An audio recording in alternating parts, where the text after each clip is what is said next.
Alright, looks like we got mic sound. And it looks like we have game sound. We are up and running. Blue seems to be moving around up there.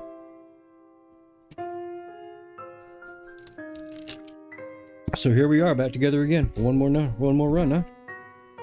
I apologize for having missed streams. I have been sick and feeling like shit, and my voice was awful, which means there's no possible way I could have got through voicing this next character, who is an asshole, a complete raging assholic.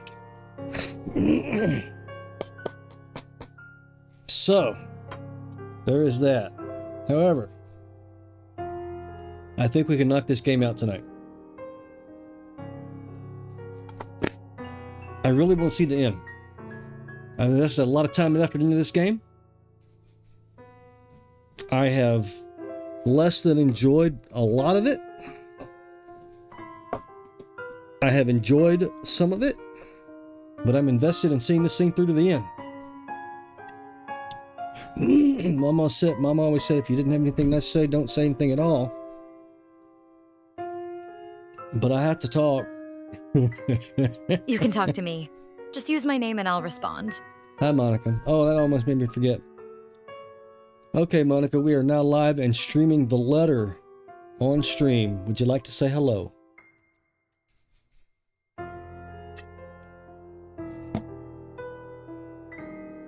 Alright, so we are going to look at the content warnings again.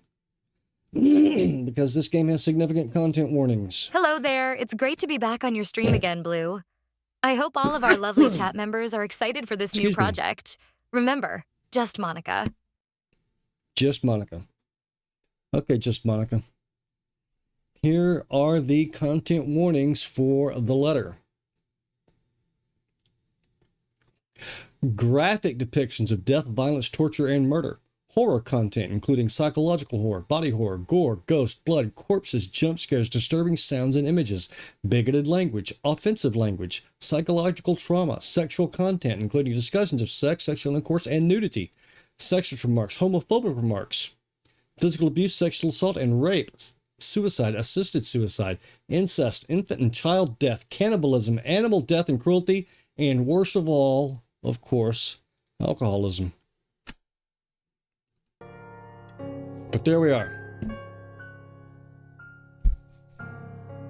So, let's knock this shit out.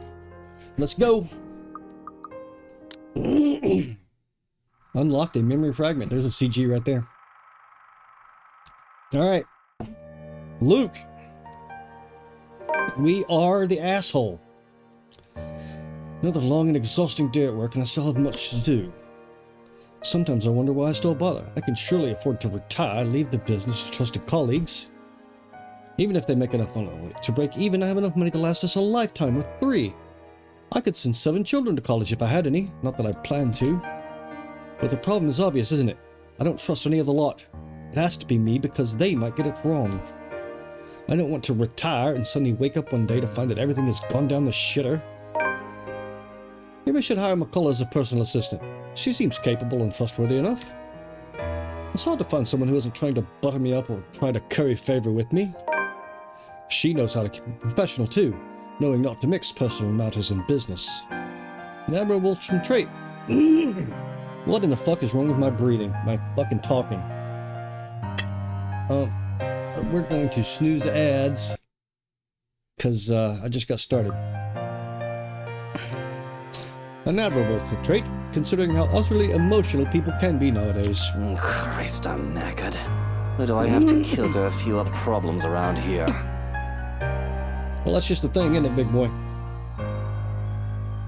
The more people you kill, the more problems you got.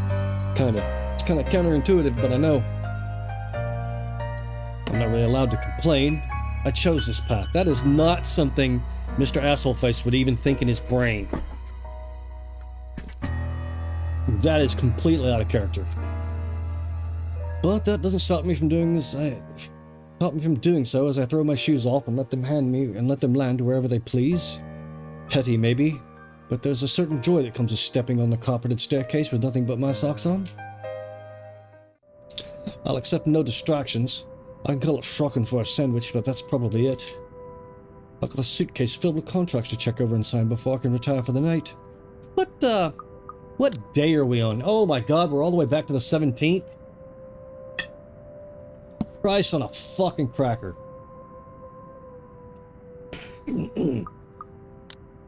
Okay, we may not get to the end of this fucking thing, huh? I'm also waiting a call from Suarez for any new updates regarding IT's leaks. Real cause for concern. It's the reason there have been investigations on me. Had it been a new thing, I would have let it run its course. But it's been going on far too long, nearly 3 years, for me to just take on a passive role in the affair. I've only kept my head this far because I've managed to mitigate most of the damage with several favors. And some grand pepped here to ensure that high-profile law enforcement and government officials keep me out of trouble. But who knows how long it can stay that way. Powers are shifting and the current can be unpredictable. This whole exit business is already shaking things up and upsetting the balance. It's only with great care that I stay where I am. The smallest of efforts can unravel all that I've done. It certainly won't help if I'm being accused of things, whether I'm guilty of them or not, because some computer chump thinks he can play a game with me. And, well, shit.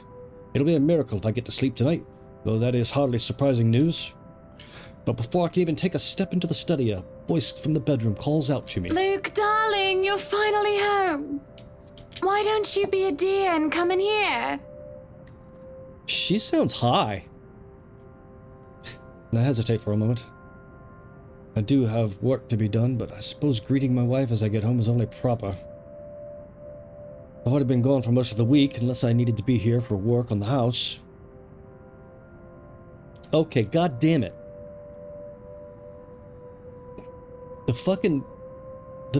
The language in this game's got worse. So, with a sigh, I head towards the bedroom. Oh my! The feelings that came to me as I entered the room are definitely mixed. For one, I am somewhat floored by the sight that greets me. Then there's confusion. Exasperation is strangely there as well. And as to be expected, there is desire. She is a divine goddess, or rather, she is a horrible temptress. What man wouldn't be attracted by that? I guess they could be a sausage jockey. That is beside the point, and not relevant to the situation I found myself in right now. Your gorgeous wife is wearing almost nothing. She's got her tits hanging out. She's beckoning you to the bedroom, and you're making asides and side commentary? This is nice and all, but why does she have to go out and do this now of all nights? My love, the bed is awfully cold without you. The achievement was Slutty Hannah. She's not... it's her husband. That's not slutty. That's just fun. The matter of the fact is, I've never seen Hannah all primped up like this since our first year of marriage. Must be something special to bring to such an act. Our wedding anniversary is already passed, so that can't be it. Hannah's birthday is in April and mine's in August, so it can't be either of those. So what in bloody blazes brought this on? Is Hannah drunk? Why don't you just, take a rest? I'll be busy all night. What day is this?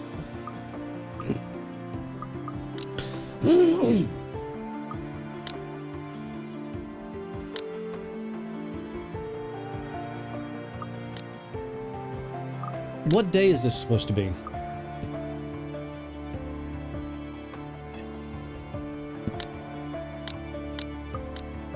Fuck. God knows. Is that answer too cold? I don't mean it to be. She certainly doesn't look amused. Come on over and stop being a boring old man. Work can wait. Yes! Yes, it can! You've got a gorgeous blonde wife. Best kind. With boobies and little thumb underwear. And she's beckoning to you, you fucking yuts! Maybe I can entertain her just for a while. It is a tempting idea. But no, I'll never get any work done that way, and work is very important. Work. Imagine how horrible it would be to get a call from Suarez in the middle of a shag. That would certainly kill the mood and piss me off more than anything. It'll be even worse if Kylie steals the phone from him, as the little ankle biter is prone to do unless her father's locked in a room. Just thinking about the possibility is weird and turns me off from even trying anything. Dude, are you sure you're not a fucking sausage jockey? I'm afraid it can't, Buttercup. But hey, it's Sunday tomorrow. We can go out for dinner right after. Somewhere nice like that Italian restaurant you wanted to try out? So today is Saturday.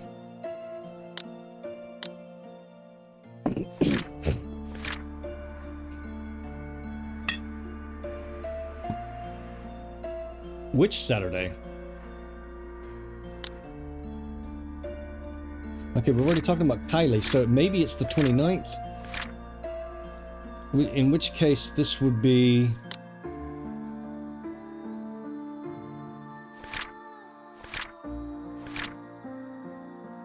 Yeah, fuck, I don't know. We're just going to see. Why don't we skip dinner tomorrow and eat out tonight?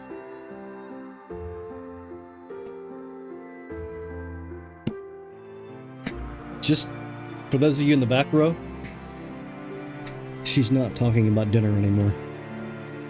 Whoa there, why don't we slow down? Looks like someone is in the mood, but hey, there's a time and place for everything.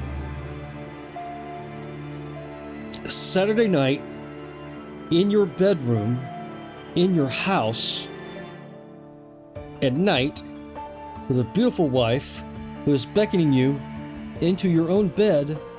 That's kind of the definition of the right time and place. Good God, I like you even less than I did before. I grew up in a house where sex was a constant thing. It's just a thing that the body does, more or less. What? Sometimes it comes with social implications, supposedly, with paper-thin walls and a mother that horrid job of hers made me think of that way. But I learned later on that it isn't the case for everybody. What is his mom a whore or something? Despite to say, this is really odd, for her at least. I'm quite sure she never grew up in a sexually promiscuous home like I did. She grew up with a well-to-do, normal, and decent family.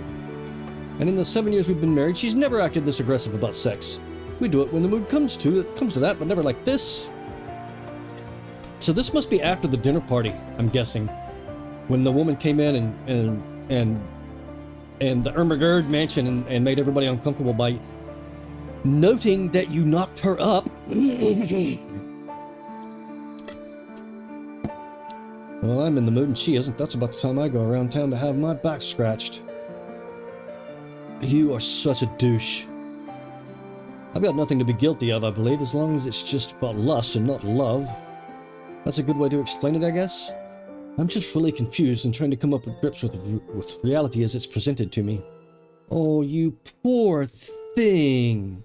You poor fucking baby. Well, this is the place, but now is not a good time, darling. Like I said, I have plenty of important work to be done. You just told your wife that she's not important. Did you know that? Did you realize that? That you just told your gorgeous wife that you supposedly love that she's not important? Any other night, this would be great.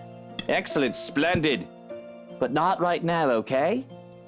I suppose if that's what you want. I can have my prince another Finalized time. January 26th, 9 a.m. local Texas time. The Ultimate Slay the Princess stream. Collab hosted by @CyberMermaidComet_VT. Time budget for the collab will be 10 hours to perform the most brutal and heart-wrenching playthrough ever. Comet's going to make Blue cry.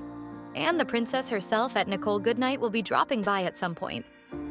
So, come see Blue having to put on his big boy pants and not fangirl out like a Good to see you, 6-year-old My Little Turtle. Pony refugee. Other streamers to include @Loxichara, @Xeris, @Little Chiquita, @Nunapir, @Flautista Brea, @RL Richie, @The Watching Fae, and YTs @Kikoshala. Good to see you, Turtle. Are you coming by to watch me bang my head against the concrete wall that is this fucking character's brain? How's your day? And congrats, by the way. Congrats on the nice, beautiful, gorgeous ring and assuming nice, beautiful, gorgeous fiance.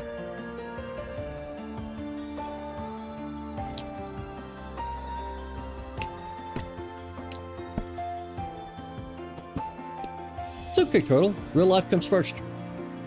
I haven't been on for a while. Like, it's been like a week or something. I've been sick. I'm sorry.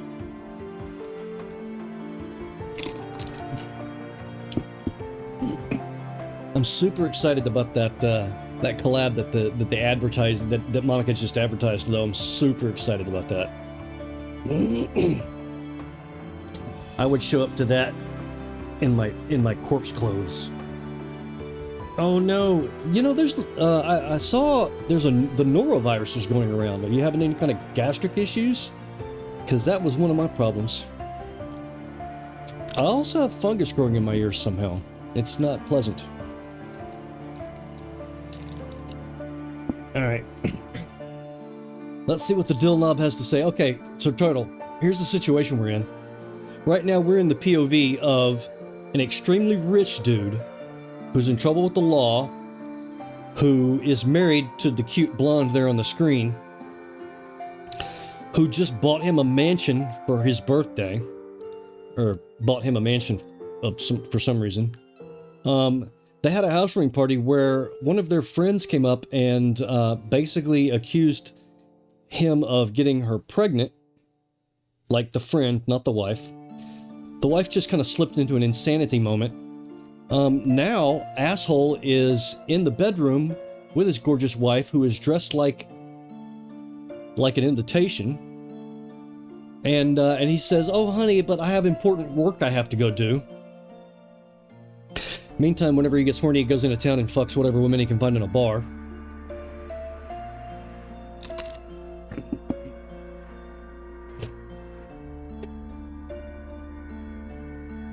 Aw. Monica sees you. What'd she say? Sorry to hear that Tiny_Turtle7. Maybe you should try some tea or honey to soothe your throat. And if your stuffy nose persists, perhaps you could use some nasal spray? Take care of yourself, okay?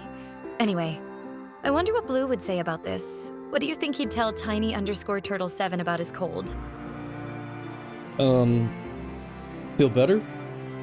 Take meds? Is probably what I would say. So anyway, we are in the POV of a giant douche nozzle rich boy dickhead. And this is the last chapter, I think. So, let's see where it goes. A chill runs up my spine as she calls me that again. My prince. Oh yeah, there's ghosts in this mansion, by the way, and I'm pretty sure that the ghost is possessing her right now. Is she going through some midlife crisis? I know she's not the sort to play pretend with that sort of thing. Now that I think about it, this is probably some dream. Perhaps I've been exposed to something. God, what a douchehead! Jesus, I've gone and fucked my own brain over. That can be the only explanation. Or at least the only explanation my mind wants to accept right now. But if it were, I should probably accept her offer, no? But on the off chance it isn't, I shouldn't. What the fuck? Either choice fucks someone over, quite literally at that. Yes, that's right. Another time. So if you could put your dress back on. It's really chilly right now, isn't it? Oh, I hate this guy more and more and more. I fucking hate this guy. You don't want to catch a cold if you're going out tomorrow. Thankfully, she's done as she's told, which puts this strange episode to an abrupt end.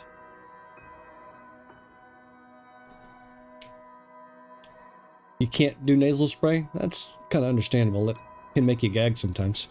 Hold on a sec. I gotta mute this for a second. I have got my nose doing bad things.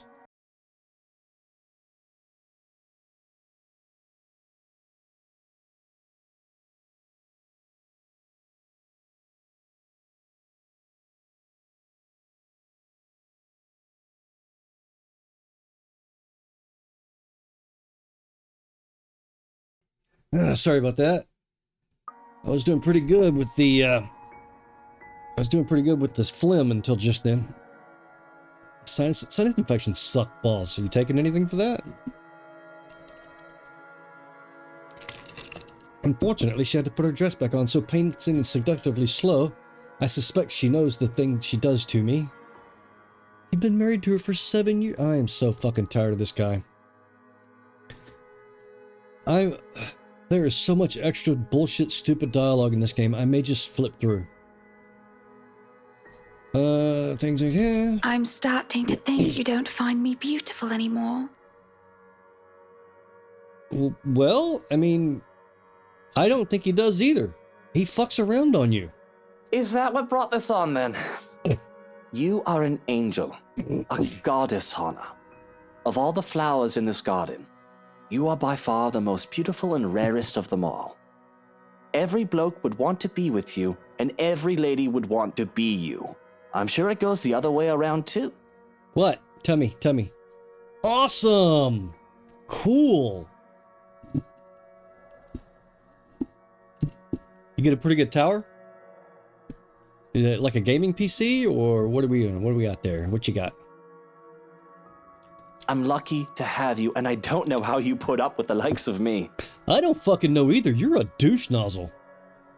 I'm really sorry, darling, but it really isn't a good time.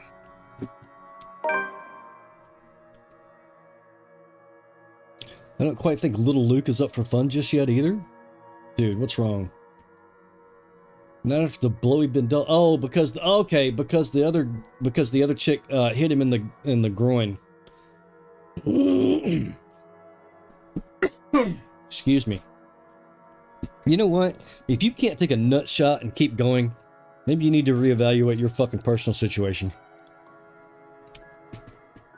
It does hurt to see me upset because of something I've said or done. It always does. One can't always get his or her way, though. At least society would like you to believe in order to soften the blow of disappointment. I'm having so much trouble just reading this is not very good writing. Take their side on that. I give her a hug and a peck on the cheek, and then I run away.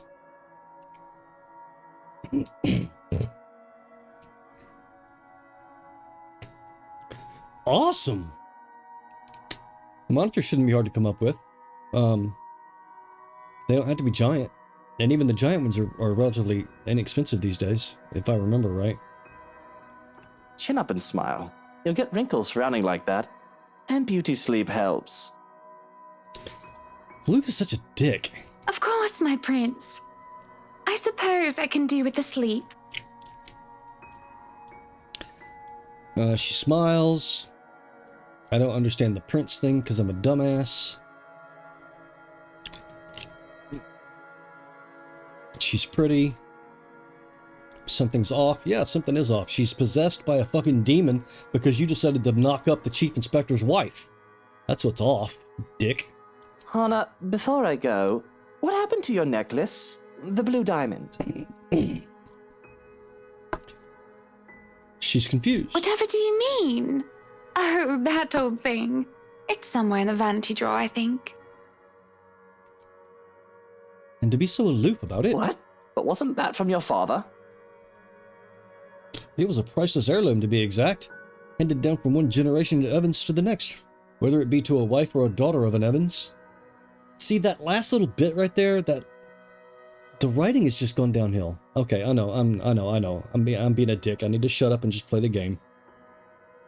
I know that Hannah charged it so, especially after it was given to her with her own mother's passing.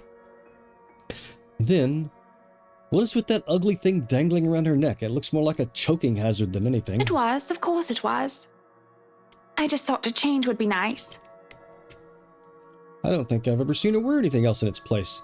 A change it is, but not an entirely welcome one at that. I see. I suppose that makes sense. Well, not that it matters, but I like the old necklace better. Yeah, I can see that. At the very least, we can have it cleaned and polished while you're not wearing it. Remind me to have that done in the morning. Whatever you wish, my prince. See, look at the chick in the background over here. This is like the previous owner, and it's pretty much her, right? But she's been dead for like 400 years. I'm pretty sure she's possessing her. And we're gonna get to the finale about this, but holy shit. It's taken so long. Right. You have a good night then, Buttercup. With a shake of my head, I don't waste any more time than I've already done. See how awkward that phrasing is? Heavy suitcase in hand, I had to study and dive into the contracts. There's a whole stack of them. Nonetheless, careful work needs to be put in with anything else. My attorneys have already checked them over, but I like to be precise. I'm not going to sign if there's even a single line I do not like. It's a long way into the night when a coldness envelops the room. I suspect at first that it's merely the usual chill. But the heaters have been turned on as the strange sunny weather that's been gracing us as of late has come to an end. The door is barely open, just by a crack, though I shut it in case that might help. Satisfied, though not as much as I would have liked, the room still feels freezing. I make my way back to the mess of documents waiting for me on the table. On the desk, this would not be bad if they just had an editor. Just a few more and I can get that well-deserved rest, get out of this place and dive into the warm comforts of my bed. Then maybe if Hannah's still up for it. Dude, you're a douche. Well, it's more than enough motivation. Now that I've turned her down and made her sad, broken her little heart, I'm gonna look at a bunch of papers, then I'm gonna go back in and try to fucking rough her up again. Woohoo! I sit down and look at the papers, and then a chill happens, it startles me, and that's when I feel the hairs in the back of my neck stand on end, eyes boring into the back of my head, a brush of air just at the nape, and when I glance back, reflected in the lone portrait of the room, someone stands behind me, just by the study door I closed a moment ago, though I did not hear it open. Perhaps it's Hannah trying to be sneaky, or Shulkin being a bellend of a spook as usual. Do I really have to ask people to knock before they enter? Seriously now, this is anarchy, and I'll have you know... I turn, but there's nothing. Huh. Must have been a trick of the light. It is getting late, and I should really go to bed myself.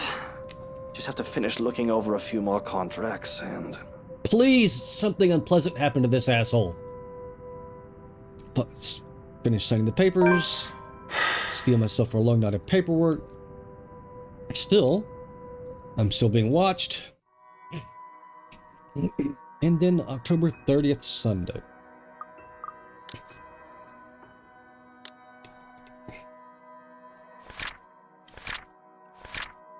Okay, so now we are where we are. We are actually on October 30th.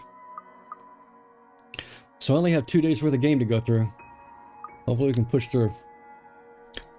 With the sun rising comes another disturbance. Both too loud and too sharp for my taste. And I have very fine taste.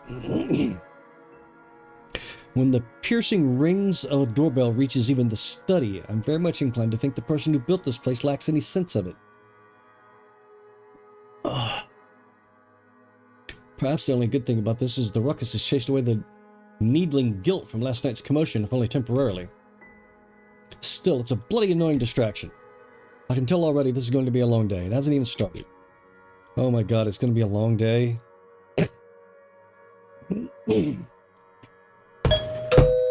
There will be murder today. Gordon Bennett! Only a Nancy would knock at such an ungodly hour! In the first place, I shouldn't be the one doing this. This is why I hired a valet, for fuck's sake. Where's that damn butler when I need him? Dead? Maybe dead? Hopefully dead. I'll be honest, if only for today. When to mention this quiet at this hour of the morning, it's easy to believe those little ghost stories might be real. The only horror here is how odd my own wife is. Oh my god, can we... Wait for another second.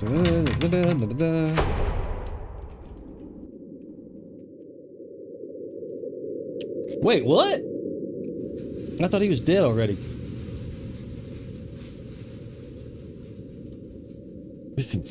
I thought he was already... Wait. When does he get found dead? Okay, so Monday is when she shows up in his cell. So he hasn't gone in there to try to save her yet. Okay. It's less than he deserves. Hannah will disapprove. Scolded me for treating the photographer with such disrespect if she hears me right now. She seems fond of him after all, despite meeting him only once or twice. He's merely doing his job, she'll say. But she's not here, is she? Well, she doesn't know. You? How the hell did you get in here? What in seven hells do you want? It's bloody 6 in the morning! Listen, sir, I know this is not a good time. Oh, it's not a good time! Did you even check the clock before coming here? I bet you didn't! This is still my home. My rules also apply to this place as much as Hannah's do. Neener, neener. Unlike you, the ones living in this house need to sleep. Why does he not need to sleep? I don't like him. Come back when people are actually awake, or I'll call security on you. He continues shouting even as I slam the door in his face. Because I'm an asshole. Some nonsense about the news lately, though I don't understand most of it.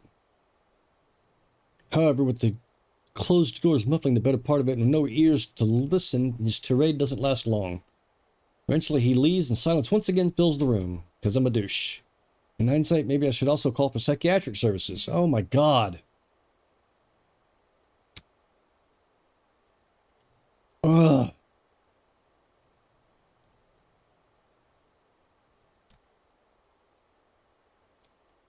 In his presence, we're a problem, there's a thing, we're going to talk some more, we're going to use more words. And we want the butler because we're angry rich people. My wife is still asleep. She feels a tad bit warm to the touch, but that's nothing to worry about. I hope she's not cold to the touch. As odd as she's been acting lately, her company's nice after spending long, grueling hours going through business documents. Then again, it's not like I'd be losing out much if I take a break or two. In fact, all I have to do is say the word and Vance General Electronics stops are going to go down. And that's the least I can do after Rochelle Vance's outburst during the party. I highly doubt she will be Rochelle Lee for long. Not if Harvey has any sense in him. Because you fucked her? You're pissed off because she confronted you about knocking her up. Ugh. And then somebody knocks. I check the time. It's only 8:30. Still too tired. What can I do about it? Getting up. Da-da-da-da-da-da-da. I don't like getting up. I'm getting up anyway. I'm da-da-da-da-da. Oh my god. It's the butler. I have questions as to why he would bother me at this hour, but going by the grim or rather grimmer, usually he must be something serious. The man stand as relaxed and cool as can be, but his eyes hold an intensity. I do hope I wasn't interrupting anything. Bullshit. Well, I did want to sleep, but apparently the world conspires against me. What do you want? If you wish to sleep so badly, feel free to tuck yourself back in bed. I thought you ought to know that we've had an intruder. And sue me if that doesn't pique my curiosity. Intruders? Thieves who would dare set foot into my house and try to rob me were rare. If they had any form of experience, they'd have an idea not to mess with the rights, no matter how tempting. Oh my god.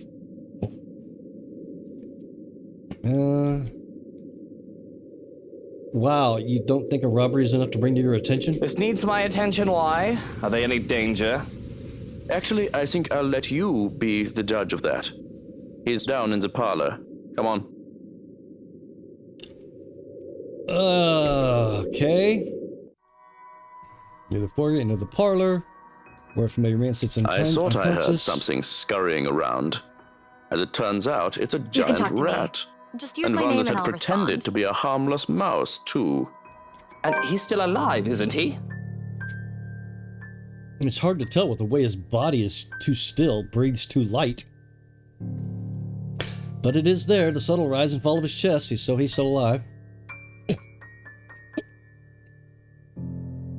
A death caused by one of my men is normal, to be expected really. A dead body I can deal with, it'll be just one of many I've seen. But if one turns up while the missus is at home, I'm not too thrilled with the idea. I saw no reason to do more than incapacitate him. So yes, the man is still alive. Of course, that can be remedied if you wish. No, this is fine. He wasn't trying to kill us, was he? If he was wholly unprepared. But I do not think he had such nefarious purposes. He is a big man, but he seems too soft to be a hired killer. A common trespasser or petty thief, maybe. Certainly nothing more. Then why was it important enough to wake the guy that doesn't want to get woke up and likes to kill people?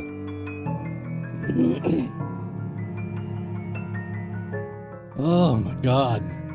Thieving, blah blah blah. The sun is just starting to rise? It's 8:30? Is that a thing in England or something? Call the police then. Let them round him up and bring me some bloody coffee while you're at it. Thankfully, he leaves me to my own simmering as I take one of the free seats. And while waiting for my drink, I find myself staring at this man. I can see why Hannah took an interest in him. Can you? I was talking with Zachary, the photographer for Luxury Living. Hannah's nice, but that doesn't mean she befriended every John and Jane from the He street. was a perfect gentleman, Luke. I can't say the same for you as of recent. Look at the man you called a perfect gentleman now, dearest. Look, Luke, nothing will happen. You have to relax. It was just a friendly chat. A friend who takes advantage of someone who has shown them a kindness. Truly, such soft hearts should not survive in this world for long. Hannah's only so lucky that I am here for her. Who better to protect her from monsters like that guy? Oh my god.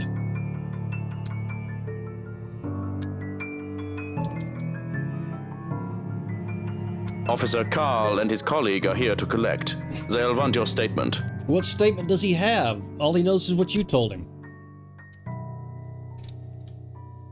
If they need my statement, I'll give it to their chief. I'm due a visit to a good friend anyway. After my coffee and a bit of breakfast. Oh, God.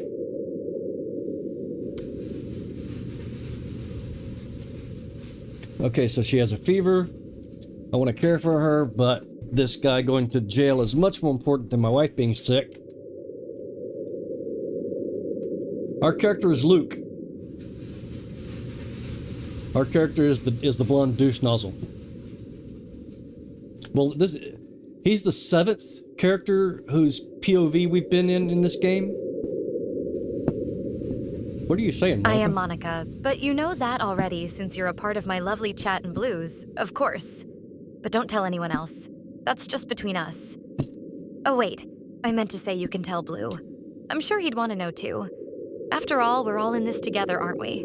I think Monica's hallucinating again. Anyway, Luke is the guy that we're playing right now. So I put water on her head, and I tell the butler to make an appointment. Rich people don't make appointments; they just show up. But I go to the city to deal with the fucking burglar anyway. God, what a douche. Ride to the precinct is quiet. I'm in the mood for idle chat. Everything's smooth sailing. Good. Blah blah blah blah blah blah blah blah blah. Good fighting, but adrenaline. This isn't like beating your opponent and taking him down. Oh my god, dude. Yep, Lily threw water all over him because he's a dick. You bloody... It's been a pleasure doing business with you, sir. Who even does that? That third world country woman who's getting too big for her britches, that's who. This is a Shitan X5 and the whole ensemble cost me 40,000 pounds. I could charge her for water damages to the tie alone and have her begging down on her knees for my forgiveness. That Lily girl, really now. If I hadn't heard that the company she works for is closing, I'd talk to her manager and have her fired.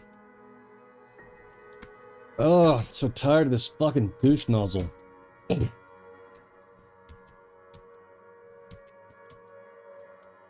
And I'm upset, I'm dabbing my handkerchief. God, there's so much fucking text. I am so sorry about what happened out there, mates. But you know how it is with these officers. All testosterone and ranking. The fuck is wrong? Well, you need to learn how to keep your men in line better, mate. But I didn't come here to talk about these hot-headed daft villains. They could be dead from the neck up for all I care. Yes, a propensity to forget one tiny detail. I own him. I want to seethe in rage, remind him exactly who the boss here is. I very well can, thanks for the wonders of soundproofing. Oh, this is so awful. The stressed and nervous expression on his face stops me from giving him a tongue lashing. Everybody likes a good tongue lashing. Oh, Christ. When you really Harley speaks a lot. Look, all I'm asking is that you be a bit patient with them. You do realize a good chunk of them don't work. They aren't with you, so to speak. Bunch of kids who think the police are superheroes or some cock and bull. They don't know how things work around here. especially that Frey boy. The lot of them are just tired. And why are you telling me this? I was going to ask you if you knew anything about it. Perhaps one of yours know. There's been a string of unfortunate incidents as of late.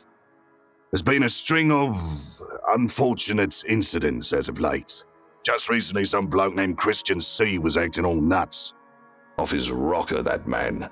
And we had to hold him, thought he was drunk. Up until he started bashing his brains in. Now he's a vegetable in a hospital bed. Another time, some Mark Julius was reported missing. Some are thinking we've got a serial killer on our hands as of late. That Cooper lady from BRC got done in, and a Father Norman, too. You have to understand, mate. In a place as peaceful as Luxburn, this makes people wary. Reported crime rates go a bit higher than usual, and it makes them antsy and temperamental. Are you implying that I have anything to do with them? Because as much as I hate to say it and admit, I am out of the loop. This is the first I've heard of these incidents. Really, I'd say I'm insulted, but this is par for the course. Harvey knows who and what I am. We have a deal of sorts, after all. Crime was always expected in a society with laws and with humans who are allowed their free will. But why not strike a deal with the devil to make sure that said crime has some order at least? Well, that's a shame, I suppose. Figured if we could get any leads, it'd be from you. So you just accused the rich organized crime guy of being a serial killer? I can't stop the scoff that leaves me. Can these police officers really be so incompetent? The chief of the damn police force seems to find it amusing, however. Because as far as I can see, whether he believes it or not, he's got it easier in our little deal. He just has to sit back and relax, let me do my thing, and not turn against me while he goes live a comfy life and fuck his wife. By the way, yeah, our Lukey boy fucked that guy's wife and knocked her up. That was the big scene, is when she confronted him at their little party. Why I haven't killed him off yet? His predecessor to the position wasn't so agreeable. You know, someday I'll stop turning in my own men when they piss me off. And what will you do then? You and your men will all be lost without me. I'll just hope that when the time comes, I'll already be all wrinkly and retired then. It's a play of his, it always is. To act all casual and chuckling at everything he doesn't faze him. Pretends he's one of those kind, wise old men type that people can't bring themselves to be angry at him. But I've seen him drunk off his arse bemoaning his fate, what he's become, though he tries to be as vague as he can, even in his inebriated state. I've seen the malice this man is capable of. That's why it confuses me with how he reacts to what I say next. So what is our little gollywog looking at? Now there's never a time or place for that kind of racist talk, son. He cuts me off with a firm tone before I can say anything further. There's steel in his eyes, and he near slams his fist on the table when he does. And I can't help but sigh, realizing that he's going through one of his self-righteous streaks, rare as they may be. You know our little deal ties up my hands when it comes to a lot of things with you. But I hear that Steele is a good kid, and I ask you at least show a bit of respect. He's a felon. I think I'm entitled to call him what I please. I don't owe him any respect at all. In my pocket he may be, but he still chose the path of the policeman himself when he was a young man. What does that even mean? Oh, Christ. Yes, we've got a deal. He's a good dealer. It's fine. This feels useful. You put plenty of your own white men in jail. I don't see you calling them a, white cracker or whatever lingo they have nowadays. And if not respect, you can at least owe the lad some basic human decency. Whatever. But if you gotta stick up your ass about it, I'll concede. He's going behind bars either way, for however long that is. Oh, man. What does it matter if he's black or white? The color of his skin doesn't change anything about our current circumstances. Then why are we going on about it? It's 6 months and a fine worth 5,000 for breaking and entering. Unless you'd be willing to go easy on the guy. Let him bump it down to a misdemeanor and juvenile offense. We'll be giving him probation and charge him for the damages. And that's it? That's it. That's what a white man gets, and that's what he gets too. Unless you're going to stir up a fuss and make a big deal out of this. In case you've forgotten, I do what I want, Lee. I don't even see why you protect the man. He's nothing but a petty thief. And won't that look bad on you? The Luke Wright, getting his panties in a bunch over a petty thief. You said it yourself. He's nothing. Not worth your attention or effort. Exactly. So why don't you just let me handle it like I'm supposed to? And I do hate to say it, but he's got me there. I hate that all this kind of going to come on and sing out. God damn it, just fucking move on. Now, is that all you're here for? Well, there's another thing I want to ask. Can't I visit a friend? That detective. Feathers. Should I be concerned about him? He seemed keen. Feathers? Oh, you mean Frey? Nah, he's not really anything to worry about. I got him assigned to your case to make the whole thing believable. The boy's a good detective, one of the best I have on the force. But he won't be able to do shit with all the red tape tying him up. In fact, the higher-ups just took him off your tail. The case against me? I still have one? Harvey, my dear old friend. Have you been slacking off? Surely I told you to take care of that sort of thing. Surely it shouldn't have taken you this long. Surely it should be quiet by now on your end. It is quiet in my end, and don't call me Shirley. They shouldn't be assigning anything to what's supposed to be a cold case. I doubt you've got anything to really worry about unless you go out there and announce the shit Finalized. you've done. January 26th, 9 a.m. local Texas time. The Ultimate Slay the Princess stream, collab hosted by at I'm gonna Cyber have to Mermaid change the time on that. _VT. That's Time too budget for the often. collab I'll will set be it to an hour, maybe. 10 hours to perform the most brutal and heart-wrenching playthrough ever. Comet's going to make Blue cry. And the princess herself at Nicole Goodnight will be dropping by at some point. So come see Blue having to put on his big boy pants and not fangirl out like a 6-year-old My Little Pony refugee. Other streamers to include at Luxichara, at Exeris, at Little Chiquita, at Nunapir, at Flautista Brea, at Arichi, at The Watching Fae, and YTs at Kiko Shaula. Okay, thank you, Monica. They don't want to accuse the most powerful man in Luxburn without being 100% sure about things, of course. The way he goes about it so But nonchalantly. it's because of that company problem Suarez been talking about. Can't believe that's still a thing. You think the geek would have figured it out by now? He's supposed to be a computer genius. Don't go blaming me for it. He's the one slacking off, if you ask me. Don't you be pointing fingers my way. And has Suarez mentioned anything new about that? You'd have to ask him about it. You know I don't understand half the technical computer mumbo-jumbo the guy goes on about. It's like the guy speaks a whole other language. Which, technically he does, but you know what I mean. Yes, I suppose you have a point. Very well, if you haven't got anything else useful for me, I might as well head home. Get some bloody peace and quiet. I could have some tea, maybe with some whiskey and a nap. 'Cause I'm a poof.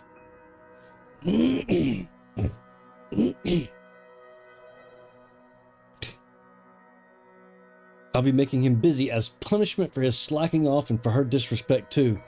You made her pregnant. Pity the old man. Maybe I should send him a gift basket. Caffeine and smokes. I bump into somebody, I wait for an apology, and I wait. Excuse me. There's a twitch in my eye that I can't hide as I look back at the rude old bastard. Especially not when all he does is look back at me if this is the first time he's seen me.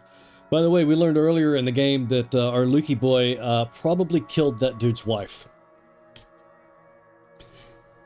You're excused. The way he says it, the way he looks at me, it leaves me feeling so cold, and I had this gut feeling telling me I should know him. Then he doesn't even let me get a word in when he disappears through the door. Bloody wanker. Stepping out from the chaos, I do bullshit happens, and then bullshit happens, and then bullshit. Call the car to take me away. I'll go back home. I hope she's asleep. I don't hear her, and everything got spooky. Everything is quiet, other than the hum of engines from the car being brought away. A bird's cry sounds off from the garden, snapping me out of my reverie, and it makes me look in that direction. It's an easy decision to go there. If Hannah is resting, recovering from sickness, I don't want to disturb her, but how agitated and annoyed I am beneath the surface. No matter how well hidden, I can keep it. Oh, I hate this guy. Not to mention, I've been neglecting the garden for too long?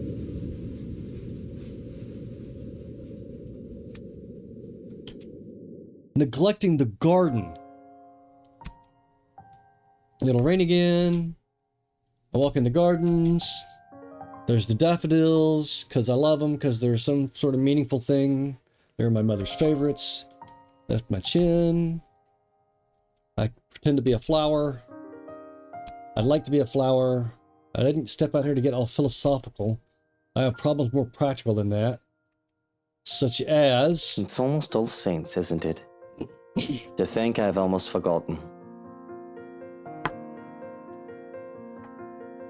Ugh!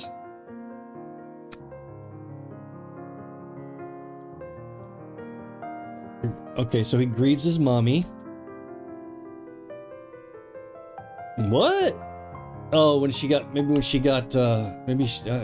killed and consumed by fire, or was she cremated?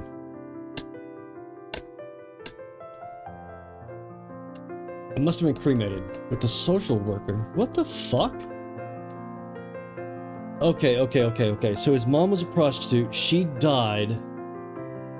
And then he watched her get cremated somehow? Is that a thing?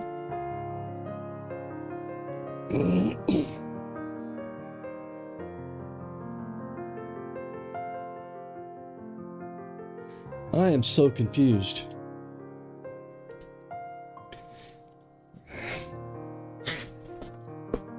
Feels like I'm stuck in a nightmare right now. What I would give to have you here by my side, Mother dear. To see you smiling at me. Alive and as beautiful as ever.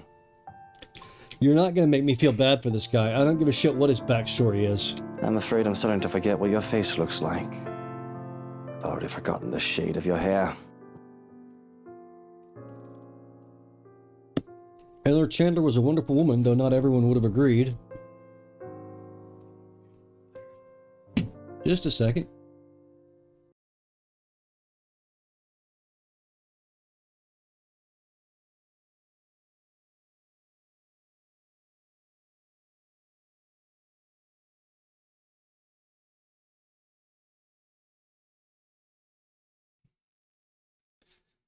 Hey Turtle, say hello to Miss Blue.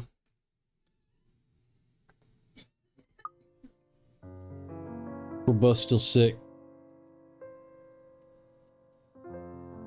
Not everyone had seen past her occupation, past her vices and her illness. All I saw was a poor woman who sold her body to make ends meet and had a bastard son because of it. Turtle says hi. She says hi back.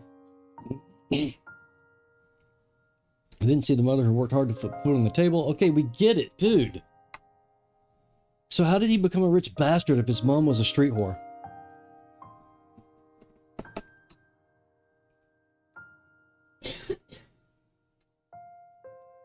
Oh, maybe his father was a rich dickhead.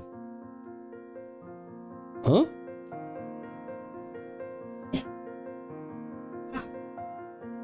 So nasty. Oh, it's you again. What do you want this time, little turtle? Maybe I can help you out with something. I don't think she meant it to sound that way, Turtle. I think her speech recognition got messed up. Have a good night, baby.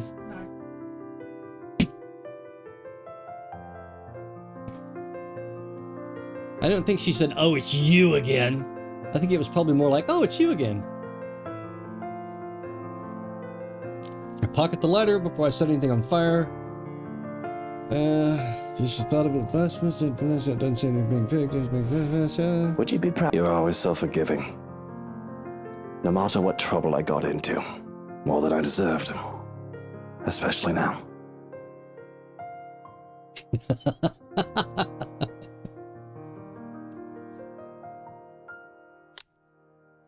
Monica, you don't want to fight Turtle, do you? It's been a while since I've talked to my mother like this. say that even our loved ones have passed on the way they watch over us. I believe in neither heaven or hell, but hopefully did.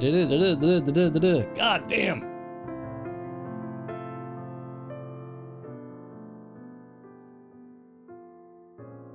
On the balcony. Oh, Hannah's looking at me. Oh, come on. I'm not afraid of him. Besides, I have my trusty piano to defend me, and I'm sure that would be enough to scare him off. But even if it weren't, I'm not going to let Blue down. Or anyone else in this chat, for that matter. Don't you worry about me, okay? Yeah, she's missing context, I think.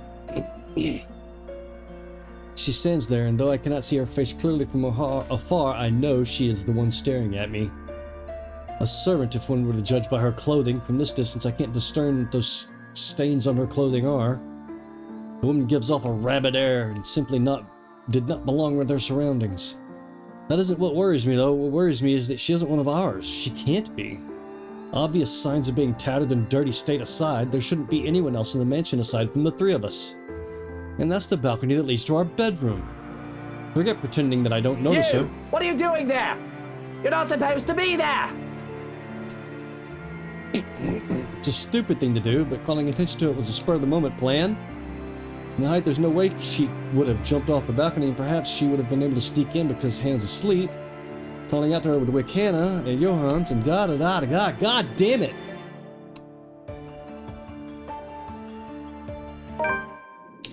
Going to the balcony doesn't react.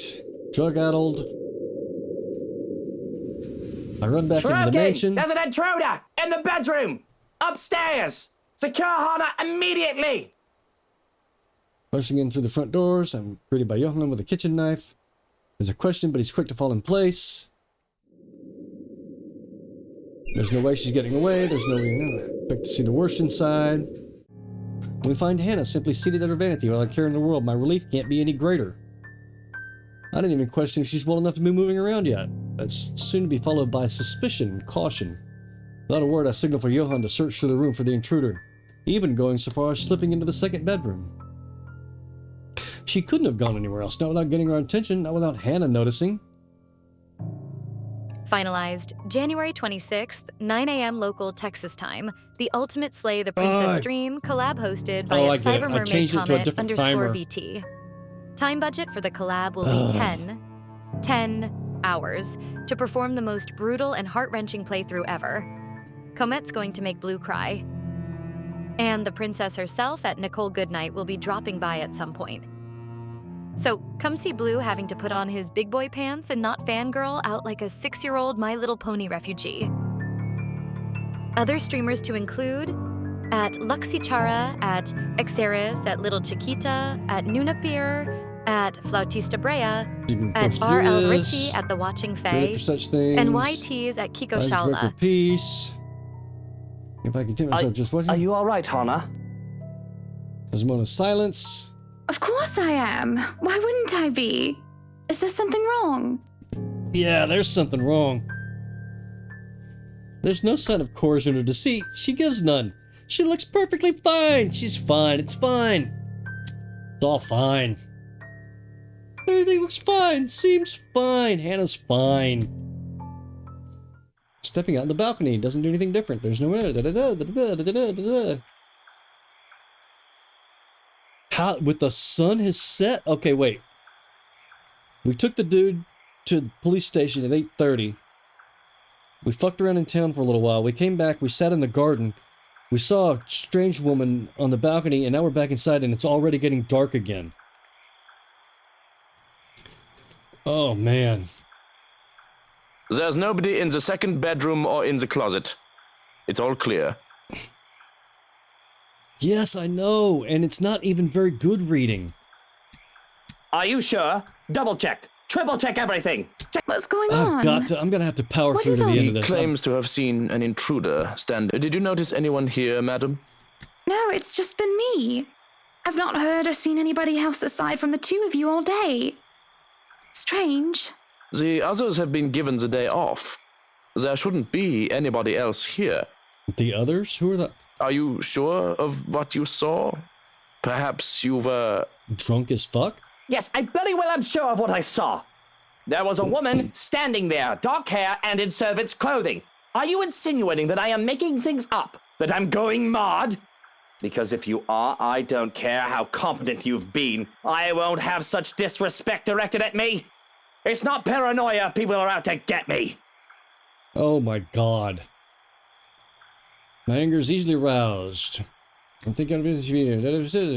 Surrounding streets as a child. Yeah, we get it. We get it. I'm we not get it. We get implying it. that you're mad. The occasional hallucination is a completely normal and human experience, as long as it isn't a repeat occurrence. Is it? Is occasionally hallucinating a completely normal human experience? Oh, so what? That was a trick of the light? My imagination? You haven't ingested any alcohol today, have you? Yeah, I thought that's where that was going. A valid question, but... I am not drunk.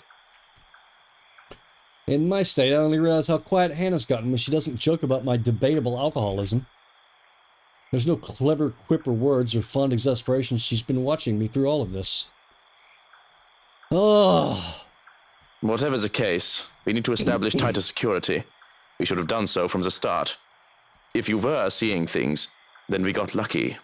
Had there been a real intruder, we were ill prepared.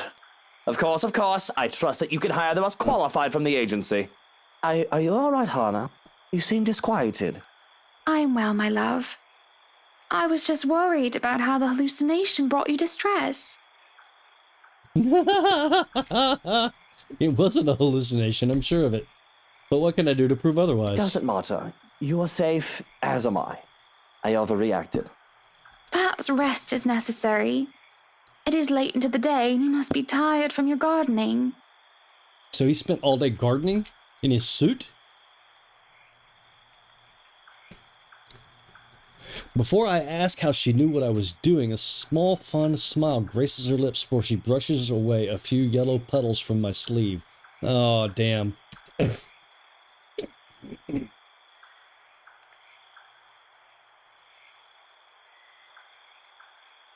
Push the wife out the window? The wife is probably the most sympathetic character in this whole fucking thing. She's just possessed by a demon is all, I think.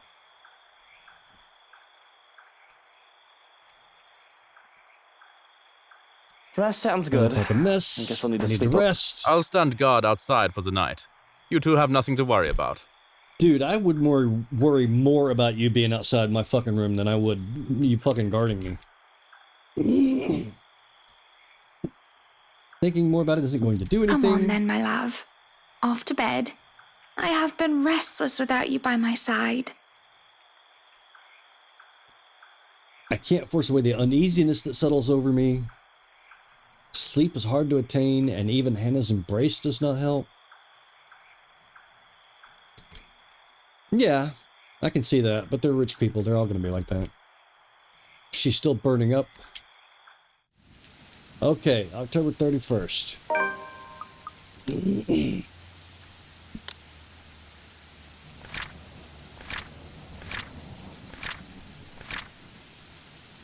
And October 31st. Oh my god, it says there's an undiscovered entry on the 30th. That means there's more to this? There's another chapter aside from Luke fucking asshole face? Ugh! Very little sleep.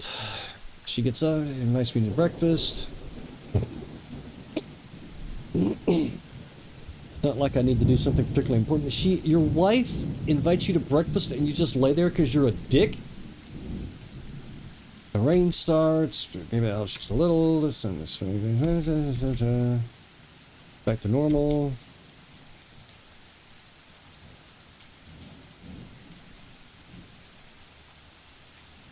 Oh my god.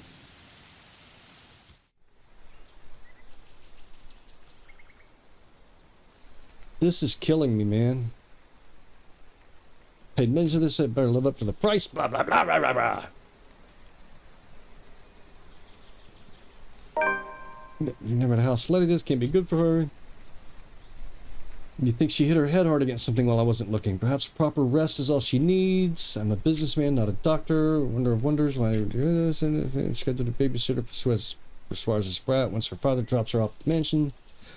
Though that is a word for much, much later. Okay, because, yeah. Are you really going to stay in bed all day? What do you want? I don't hate reading games. Like, I don't hate reading dialogue. I don't even mind it. Like when we were doing, we need to get back to doing tavern talk. That's fun. I enjoy doing that kind of thing. The dialogue actually goes somewhere. I don't know if I'm just being an old curmudgeon or what. You can but talk it to me. seems like, Just use my name and I'll respond. excuse me. It seems like all the writing in this game is awful. And it seems like it just got. It started off mediocre, and I was able to get through it just because it was a little awkward. I figured, maybe it's translated from another language or something. And it's just awkward, word choices or something. But it's been getting worse and worse and worse, and now it's infuriating me. It's far too early to deal with your nosiness. You must have been really rattled by what happened yesterday. If you need to talk about it, I am quite qualified in that regard. Qualified? And you aren't even the slightest bit bothered. Truly, not even the slightest bit worried. Who works for who here? I was worried. But I realized that it's not my life in danger, is it? My worrying will not help matters. Neither will yours. Leslie, in a minute, he's right. The whole thing might have rattled me, but there's still plenty of chicken every shadow.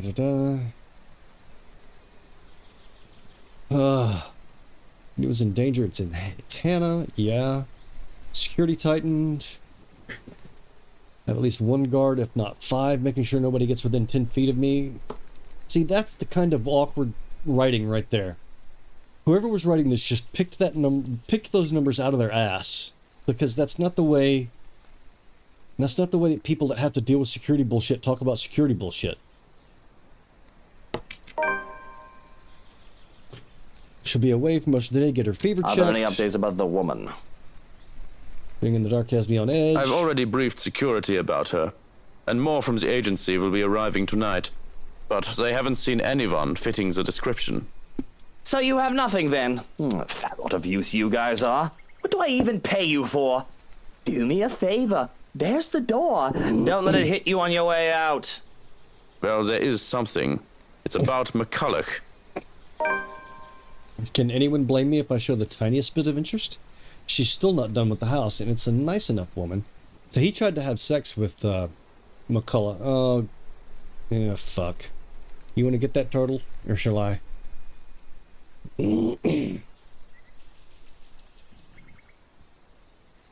There's been a relative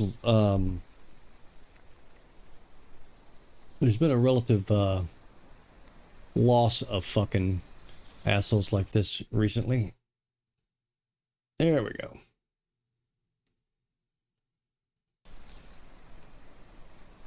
All right.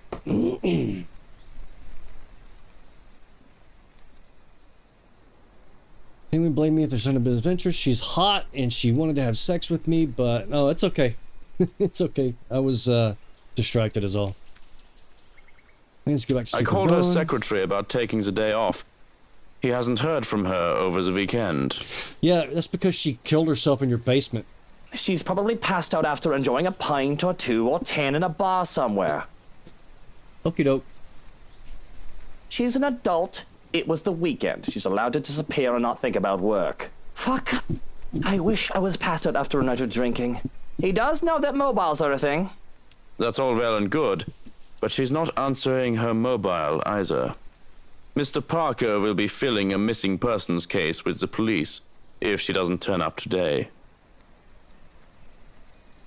Someone must know where she is. Background checks and constant surveillance. What about one of ours? Has anyone seen her? She's pretty hard to miss with how tall the woman is. The last anyone has seen of her was here, the morning of the party. Your housewarming party. That isn't good news. It wouldn't do for the police to hear of this and to suspect. It's a little import that I can easily prove my innocence. It's all a matter of principle. Even the accusations of misdemeanor should not stand. Oh my god. Now, if we're done here, I'd like to go back to sleep and... Yep. There's the little girl. Of course, of course. Ah.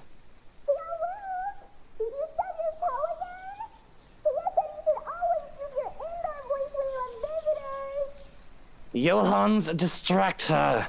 Oh, look, it's time for me to go. Have fun with your little play date. So long, farewell, and auf Wiedersehen. Goodbye. No, Johans, don't you turn away from me. Keep her busy for an hour. Come on. God, what a dickhead. Ugh. Hello there, little Fraulein. Your uncle is just upstairs and will be down in a moment. He is super excited to have you today. I hope you're well rested and ready to play a lot.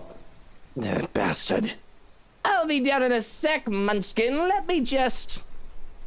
Change into a fresh shirt, brush my teeth, fix my hair, bemoan my very existence. Wish I was anywhere else in the world right now. Dude, I thought you genuinely liked Kaylee. What's your problem? She's a good age, she's better than most brats. Handling her... The writing in this game is killing me. Now he's talking about bed hair and trips to barbers. Would you just fucking get on with the story?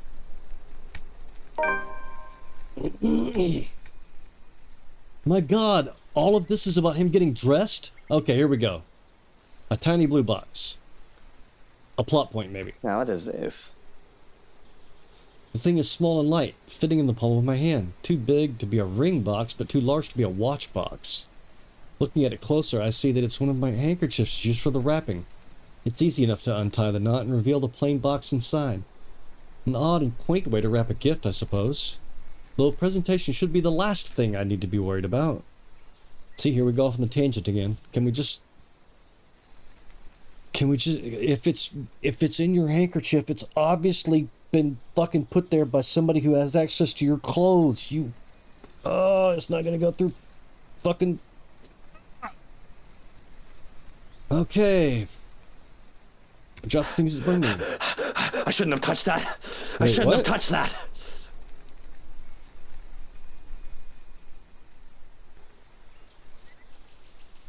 Mail packages, gifts, and the likes are supposed to be vetted before they get to me. In the morning, Johans would hand me a list of things I need to go over through her. Immediately, I dropped the thing as if it burned me. Why? It very well might have, without security going over it. It could be a nasty gift for me. Oh my God, is he worried about being poisoned or something? Ugh. Okay, so apparently, yeah, whatever. Oh my God! That's where his eyes went. Okay, so that's Zach's eyes. Zach got his eyes pulled out in the jail by Hannah, as a matter of fact. Oh God, that's sick. That is sick. It's still wet. My bloody fucking... That is disgusting. Dude, this guy brags about having people murdered and he's gonna get freaked out over a set of eyes?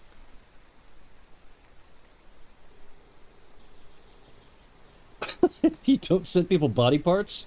You're a fucking crime lord. Of course you send people body parts. No note, no signs to who may send it. This is a threat. It's a piss poor way of doing it. No, it's not. It's... not Hannah's. They're not the right color. Johan, no. No, they just walked out of here. McCullough, no, the color isn't right. Honestly, it's not like I take time to memorize every person's eye. It could be anyone. We're still gonna go through a bunch of fucking text.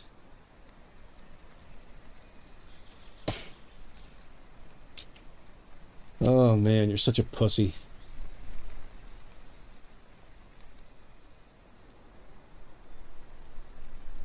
Taunts me out of reach. Its green iris fixated on me. What the hell with it? I don't have time for this. Stop being a pussy. I wash my hands of this quite literally at that. I hate that. At that. They have used at that like 800 fucking times. Maybe I should just stop playing the game because it's not enjoyable and I'm sounding like a complete asshole. I mean, I really want to see the end of the game, and I've already got like 5 episodes in VOD for this. But like, I feel like a dick just shitting all over the dialogue, because that's all I've been doing is this whole time is just shitting all over the dialogue the whole time I'm playing. You know, the presence, security staff, they have a message, blah, blah, blah.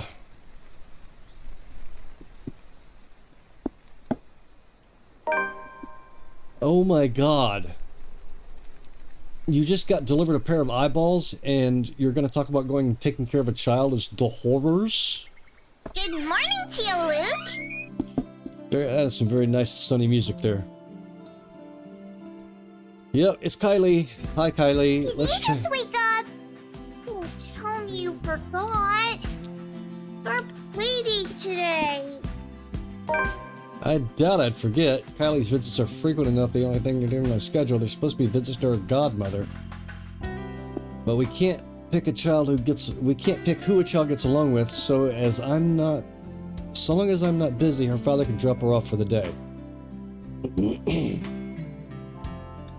Which is all well and good for me. Oh my god.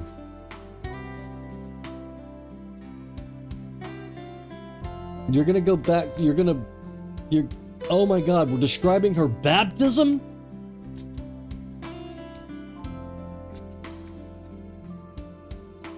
Of course I didn't, you little rugrat. I just had to take care of something before you arrived. Really?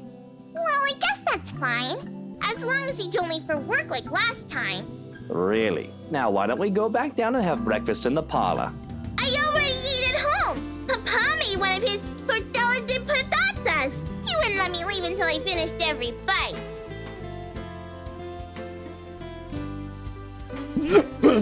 Excuse me. Well, I need some coffee in me at the very least. But if you'd like, you can jump straight to dessert. Yes! Dessert, please!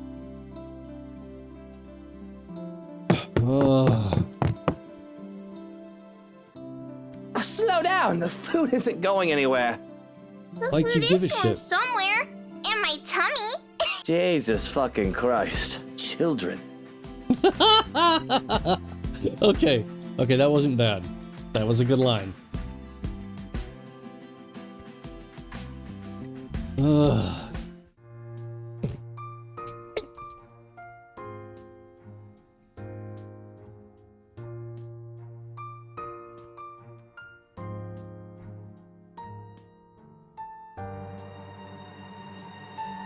When Kylie left her during one, finding at the bottom of the stairs, staring up at me at 3 o'clock in the morning. She doesn't like the doll. I can buy her a better doll.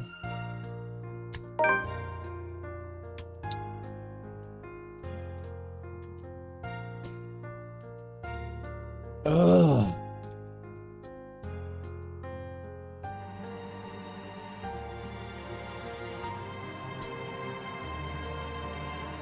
From being around street kids, another games they played, how they think, another scratch and skin knees, blah blah blah.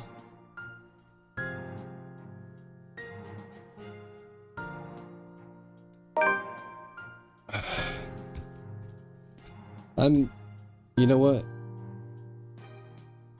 Turtle, let me get your opinion. Would it be disrespectful or boring or anything if I just blast through all of this text? Oh, this is a new one. The last one you had was filled with horses, wasn't it? Those were ponies, Tio. They're much cuter than horses. But we went to a dinosaur zoo, and it was awesome!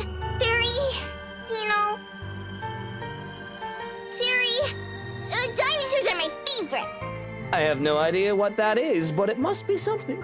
I'm only familiar with the T-Rex myself. Yeah, they found, fossils of its claws. They're really long. They think the whole theory might be a bazillion meters tall, even bigger than a T-Rex. Thank you. I hate it when I see other streamers do it, but Cisa says it'll be big enough to eat all of my classmates. Takako says you're making a really funny thing. Taka who? Takako, a friend I made. Takako says, does she have an invisible friend? I look around, I don't see her.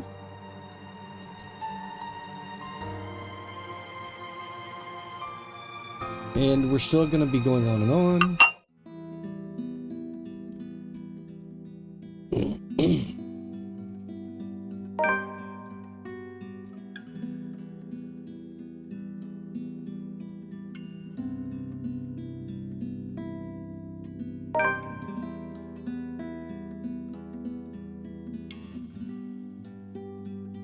Teal? Where did Tia go? I saw them leave when I got here. Tia didn't look so good. She's just going to the doctor's for a checkup. And you didn't go? Well, you were going to be here, sweetie, so I... So she's all alone? Oh, no, of course not. Yeah, but you're not with her. Exactly, I'm on her side. Kylie knows you're a dick. But I understand. When I get sick, Papa and Mama have to leave me with their maids, too. Oh, they don't take care of you? Well, they're always busy with work. Oh, I see. I guess that's no good. Maybe your papa is in need of some vacation time. He deserves it, doesn't he? He's a hard worker. I could arrange something for the holidays. I could cut him some slack. Some of his assignments can wait.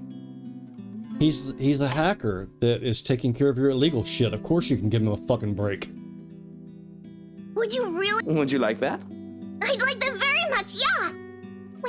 We can go to this museum! There's one with lots of cool trains and planes! I like trains! And there's the local Manor theme park! And a monkey forest! There's a kid adventure farm too, the wacky warehouse, and a play barn as well, and... Whoa, slow down there, Munchkin. I know you're excited, but I think you should let me schedule your dad's day off before you plan a whole year's worth of stuff. One day? You're gonna give her dad one day off? You're a dick. I think Tia would be really happy if you were with her. You could have told me you needed to go to the hospital with her, Teal. I won't be angry. I'd love to be with her, but I wanted to spend time with you, Munchkin. And she told me to stay. Besides, I don't like hospitals. They always smell like alcohol. And not the good kind either. I don't think anybody likes hospitals. They're scary. Yeah, so you sent your wife to a scary hospital all by herself, you dick. But you said Tia is brave and strong. That she is.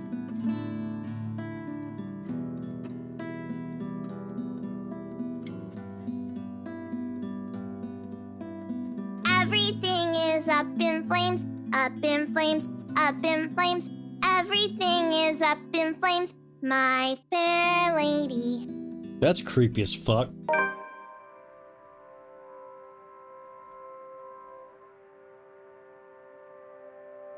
So he called the lady to come pick her up early. He has the right to be suspicious of me because I'm dangerous. He leaves the rest of She remembered to take her doll home. Yeah, he's a crime lord of some kind, I think. Ugh.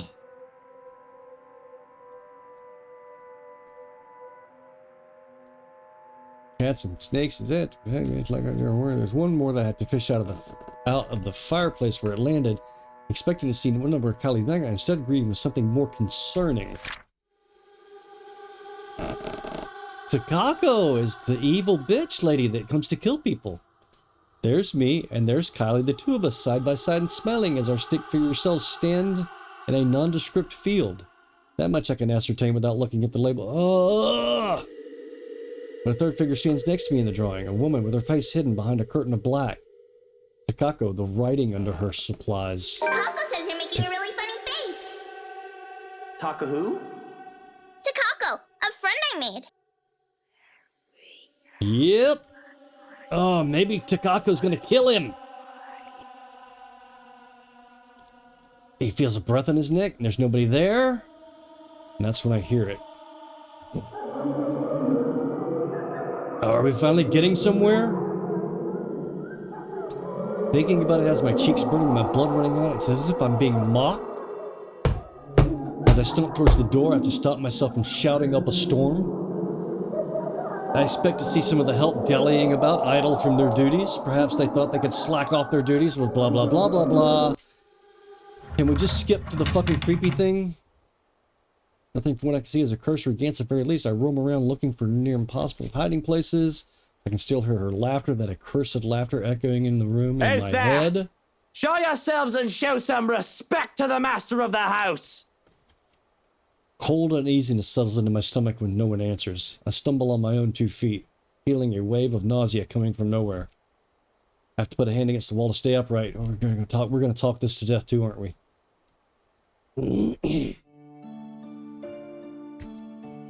Like a strong hammer strike to the head, threatening to crack my skull and split it in two. Whatever emotions they hold are muted. Nothing but a spectator. Still, its weight feels palpable. Though it doesn't take long for these sensations to get into my head, through my eyes and my ears, it creeps and buzzes in the space between. It hurts. We've seen the CG before. She doesn't want this. You lacked care. You forget your place, and you've indulged yourself far too much in this fantasy of yours. This is vile. Like vomit and sludge brushing against my skin before it covers me until I'm weighted down. Disgusting. Wrong. Stop it. You've overstepped your boundaries and livery. Stop it. This is wrong. Please. May I remind you that you are nothing but a servant, a slave, an unattractive, unchaste harlot who thinks too much of herself. Please, no more. My heart feels like it's seizing in my chest, like it's being squeezed and the pressure won't stop until it bursts. Are you truly storming off over some hearsay? Be sensible! What you did, it is... There are no words. You bring disgrace to this family. This rotten noble standing in front of me is not the cousin I grew up with. Huh? This is not the lady I fell in love with. She would never do such unspeakable things, Charlotte! I bring disgrace. I bring disgrace. I am not the idiot who's running off in the middle of the night. You promised, Edward. You gave me your word. Don't you dare turn your back on me. I swear to you, if you step 1 foot out of these lands, mark my words, Edward, I will. What? What is it you swear? Will your men steal me away, defile me too like what you did to yourself? Huh? There's an undercurrent of fear. I'm in danger, my head screams at me. I'm in danger! And there is hurt, a deep burning shame I can feel on the woman's behalf. Looking at her on its own is a chore I cannot bear. Whispers and accusations fill every crevice of my head, ringing and echoing around like a terrible case of tinnitus. They stare, gazes filled with judgment and disgust. Even before their beloved lady has spoken, she's already condemned. This horrid woman! I beg the court for justice! Who knows what this devil's bride is capable of? She has already bewitched my love, my betrothed. I just cannot bear to think of what she has done to him after. Or what else she may do to our people if we let her live. Blood taints this woman's hands, and I deserve to be repaid in kind for that which she has taken from me. Really? There's nothing for her but death, and she knows this. Her silence says as much.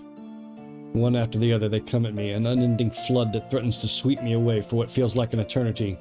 Each one a show of both joy and suffering for those who have called this mansion their home. Each new scene is like a hammer to the head, threatening to crack my skull and split it in two. I can feel every little emotion in the blurry images that present itself to my head. I feel a part of these, like I've lived through them, though I know it's not possible. All their angle burns through me. That much is evident, but the pain is more so. And above it all are the whispers, the voices calling, luring, until one image emerges in vivid contrast with the others. When there's a shout of joy, my eyes snap open, looking for the culprit. That's when the whole room just changes. Everything is the same, yet everything isn't. There are people everywhere, laughing and dancing. I should be concerned about them, but my mind finds it easy to dismiss them as they fade in and out from nothingness. Instead, I find my concentration drawn to a man and a woman, though one can only call them a lord and a lady going by their clothes. And oh, just see how happy the couple looks, though the man's eyes are eerily blank, like he's not there at all. His face is familiar though, in fact they both are, but I can't quite place why. The two make for a pretty picture as they dance in the center of the ballroom. Even the phantom crowd's attention stay on them. It reminds me so much of Hannah and I during the early days of our marriage, the honeymoon years, they call it. We were happy then too, all smiles and her sunshine. Oh my God!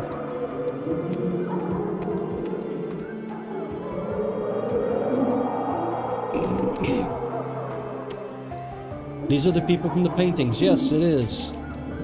This must be a dream. Or a really horrible high?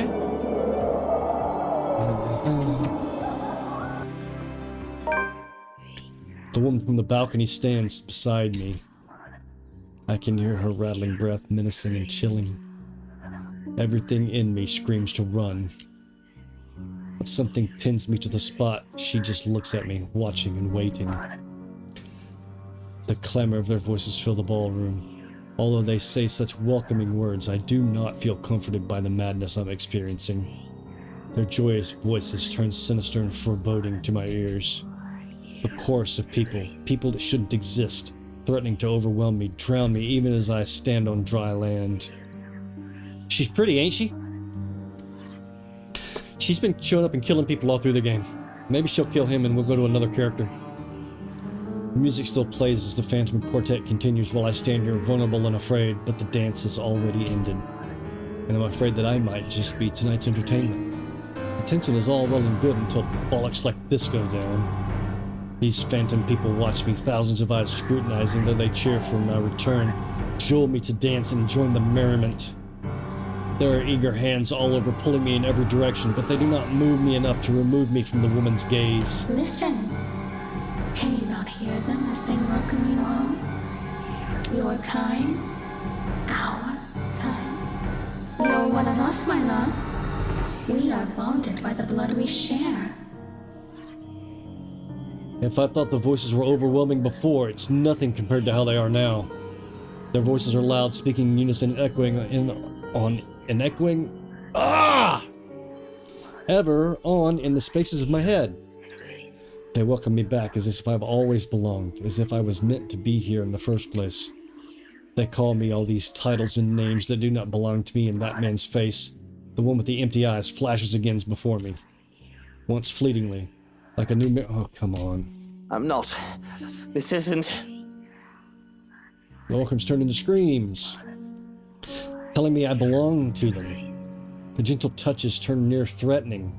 The warning scratches and baring of teeth by predators before they truly maim someone. My mouth goes dry as I struggle to speak some. See, this is supposed to be an action sequence, goddammit. My prince. At her words, there is a compulsion to stay. Though my heart races in my chest, the fear I should be experiencing, blind and bloody war with each other tearing me in two. You finally returned to us. A compulsion to walk into her arms is strong. Whispers in my head tell me to go to her. They say she is safety. She is home and heart. We have been waiting for so long. But repulsed at these thoughts, I wrench away and turn with a small gasp. Without hesitation, I turn to make a run for it.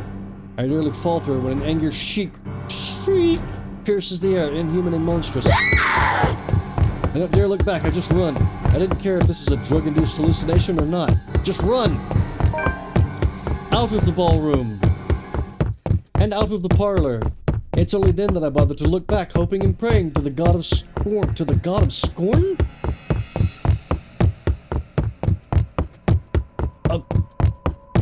See, they have this. They set up a good. They set up a good atmosphere, and then they ruin it with bullshit like that. I would have run all the way out of the mansion too if only someone didn't get in my way. I collide with a body much larger than mine and fall back to the ground, head spinning as I look up at the stained glass.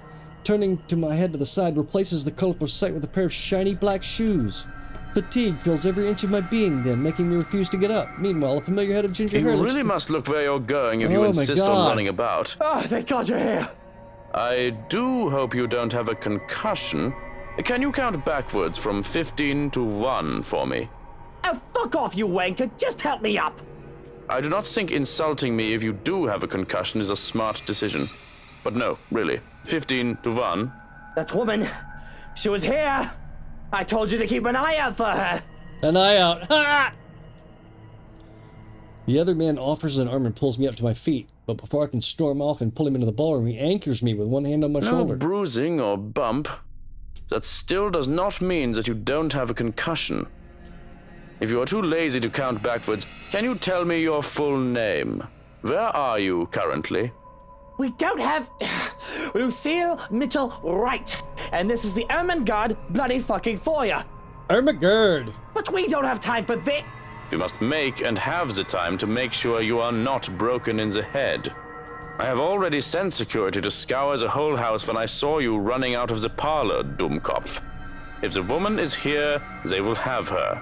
You will only be slowing them down if you plan to interfere. I can see that there's guards. I'm in uniform. Let's go. I was hoping that you would be tired from dealing with the young miss on my return. Instead, you come running and hit your head. Such a troublesome boy. Shall I be carrying you to bed, too? That sounds vaguely sexual. I can manage just fine on my own. Though I don't see how I can sleep until that woman is caught. It'll be easier to keep you safe in your quarters. This is twice we've known the woman to break in. Well, I think we can safely presume that you hold her interest. He says it as a matter of fact.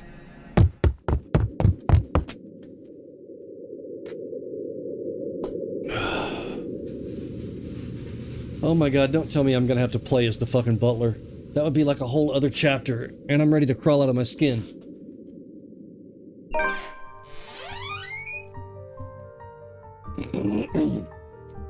But then I realized... Where's Hana? She came home with you from the hospital, didn't she? She's supposed to be here. I sent one of the maids to accompany her here, to let her rest. I feel the color drain from my face when he raises a hand to start making charging out. I'm not staying in here while Hana stays out there. One of the guards will find her and bring her here. And what if they don't? What if that woman gets to her first? What if she already has her? That's not possible. You can't promise that. There's no second thought as I reach under my side of the bed and pull out one of my knives. I have no doubt that the other man can take me on if we're both unarmed. But with this, I can even the field or at least deter him from escalating the situation and risking hurting either of us. I'm going out there to look for Hana, and you're either with me or you aren't. I'm not risking Hana, and I'm not leaving her alone. He doesn't let me out. He's a dick. Can you see yourself in the mirror right now? You are in no proper state to go looking for anyone. If it will make you happy, I will do the looking. But please, and don't make me repeat this, stay where it's safe, where security can find you. We already have one person to be worried about. Please don't add another one to it. Isn't it really two, because you're also worried about the woman? Perhaps it's his tone. In spite of his general disdain for virtually everything that has to do with me, I'd like to think that the years of blah blah blah blah blah blah blah. You have 2 hours, Shuriken. I don't think it'll take that long to find one missing woman in this house. 2 hours. Any more than that, and I'm going out there. Of course. Despite his words, he lingers. So he wants to make sure that damn... Oh, goddamn. Well? And the knife? The knife stays. Very well. Only then does he get the hint. With a nod, he leaves. I still hear his voice. And it doesn't quite last. It's really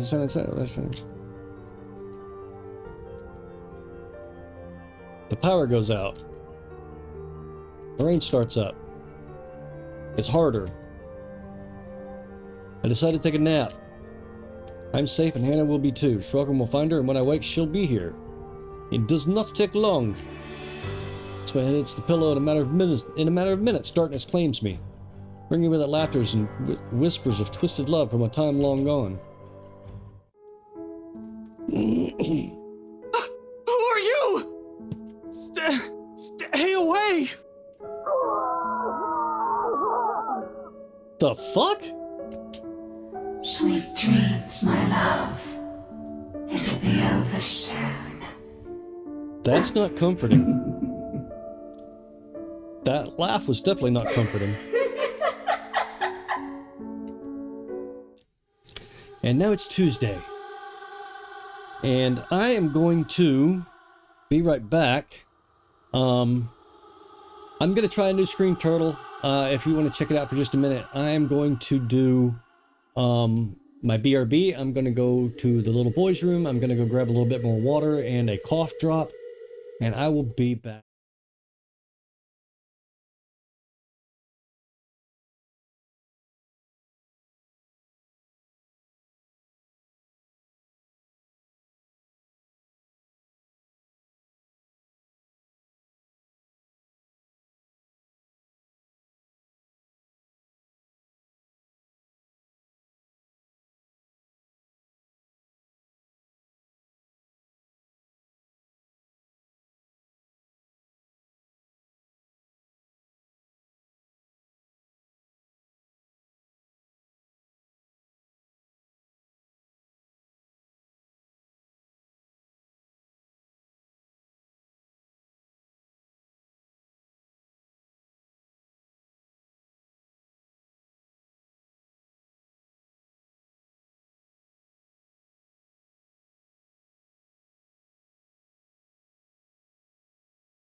I vowed to keep their memories alive, to carry their stories within me, whispering their names like a prayer. And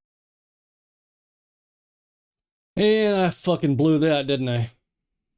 Had the fucking wrong thing fucking turned on. God damn it. Well, it was a thing. It's a learning experience. Make sure everything fucking sound okay. Looks like mic is up. Looks like game sound is up. Sorry about that. I was actually having Monica tell a story. And, yeah. I didn't unmute the fucking desktop sound. So, I are smart. I are smart man. Alright.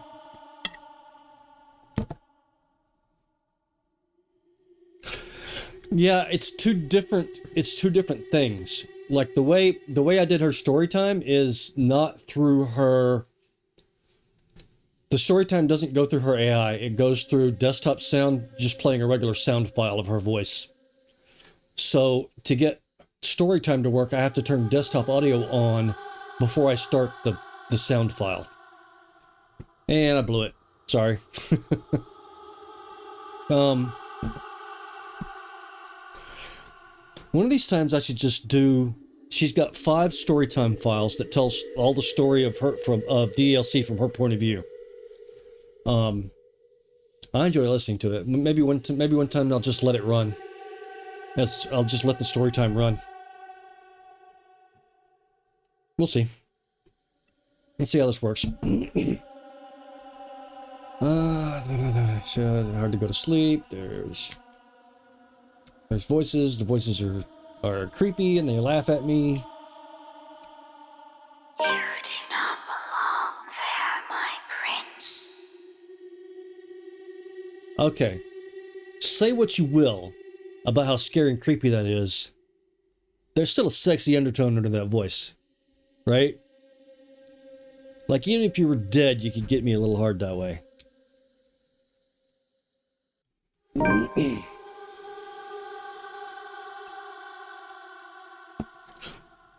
Did you even tell Johan about the fucking eyeballs? Did you tell Johan about the eyeballs? He's running around looking for this woman and has no idea that somebody left a fucking box of eyeballs for you.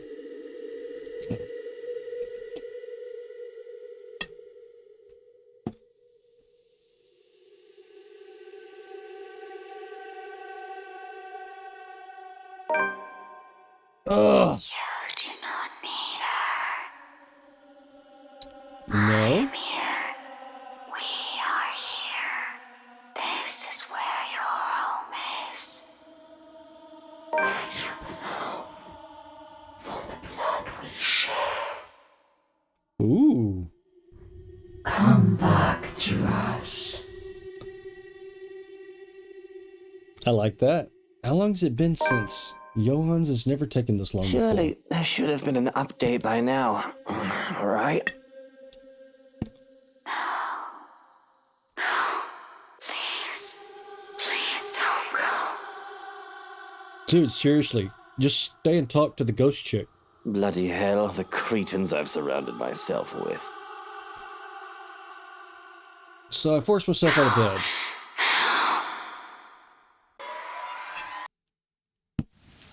My eyes fly open. And there's thunder and lightning, gusts of wind, blah blah blah. And it's going to be pissed because there's water on the floor.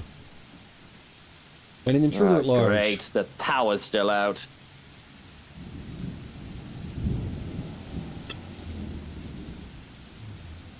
Should have gone back to the penthouse. Has someone been sent to check the circuit breaker yet?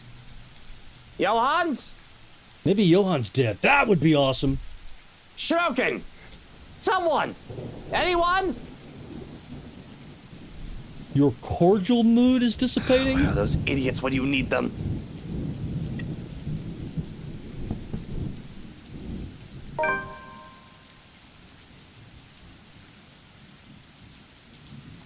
You're just gonna sit there?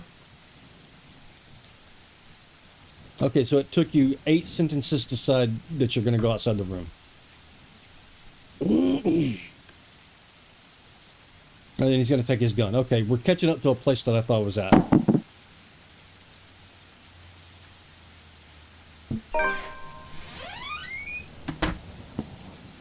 Where the fuck did everyone go? Shroken had 2 guards outside. Did they both decide to take a break? Damn nitwits.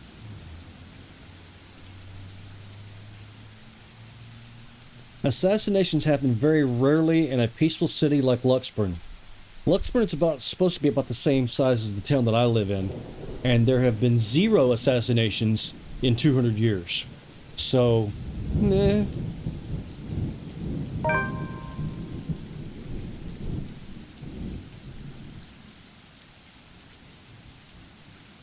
Oh, god damn.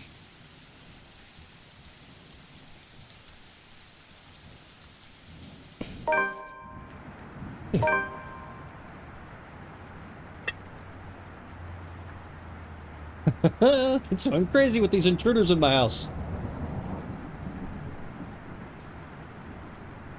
Lily, the estate agent, and Daisy too? What does Kylie think if her poor Miss Pink finds it? Well, well, what have we here? If I were any less sober, I'd say this is the beginning of a joke.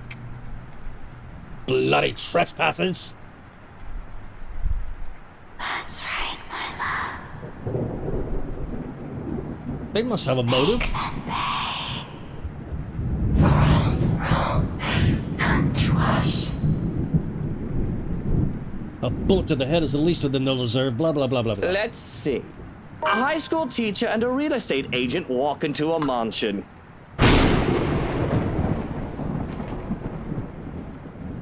You don't have to describe the fucking thunder if you put the thunder on the screen.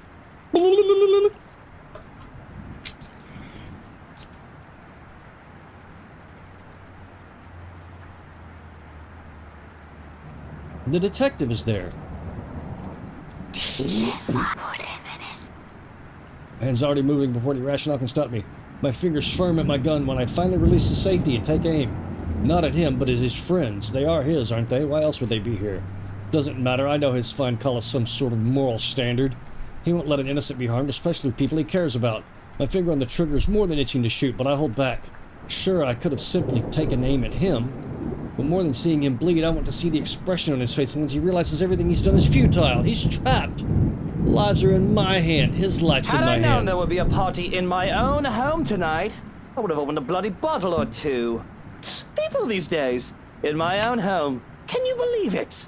I feel so left out. I can tell the exact moment the realization dawns on him. A short second of his body freezing and blood draining from his face as soon as his feet hits the floor and he looks up. He's already a prey trapped by his own recklessness. Pathetic. And really, Daisy, even you, what would Kylie say? Luke, this isn't what you're thinking. You have to listen to us. There's something going on here. Well, obviously, why else would people be trespassing in my home?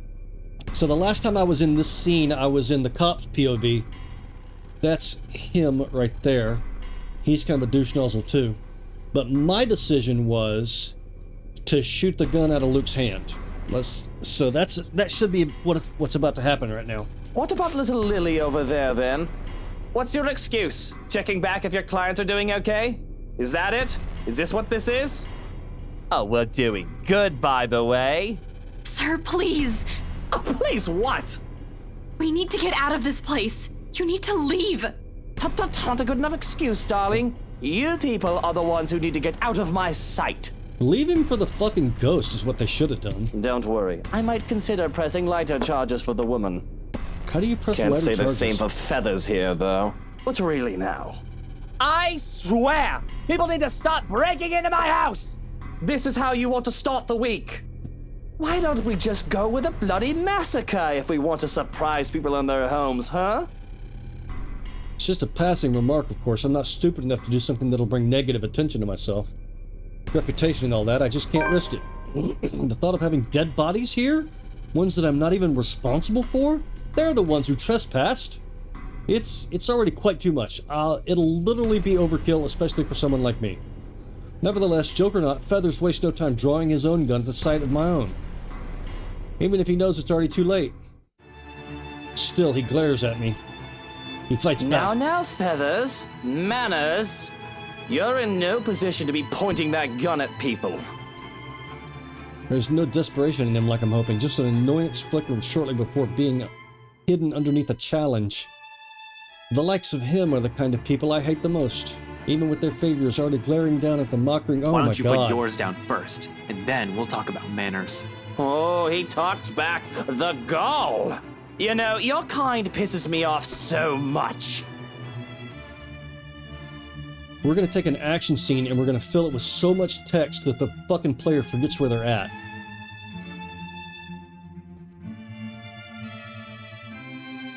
Bloody peasants! Come and see the violence inherent in the system!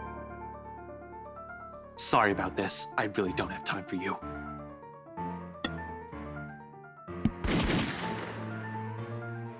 He fires 2 shots?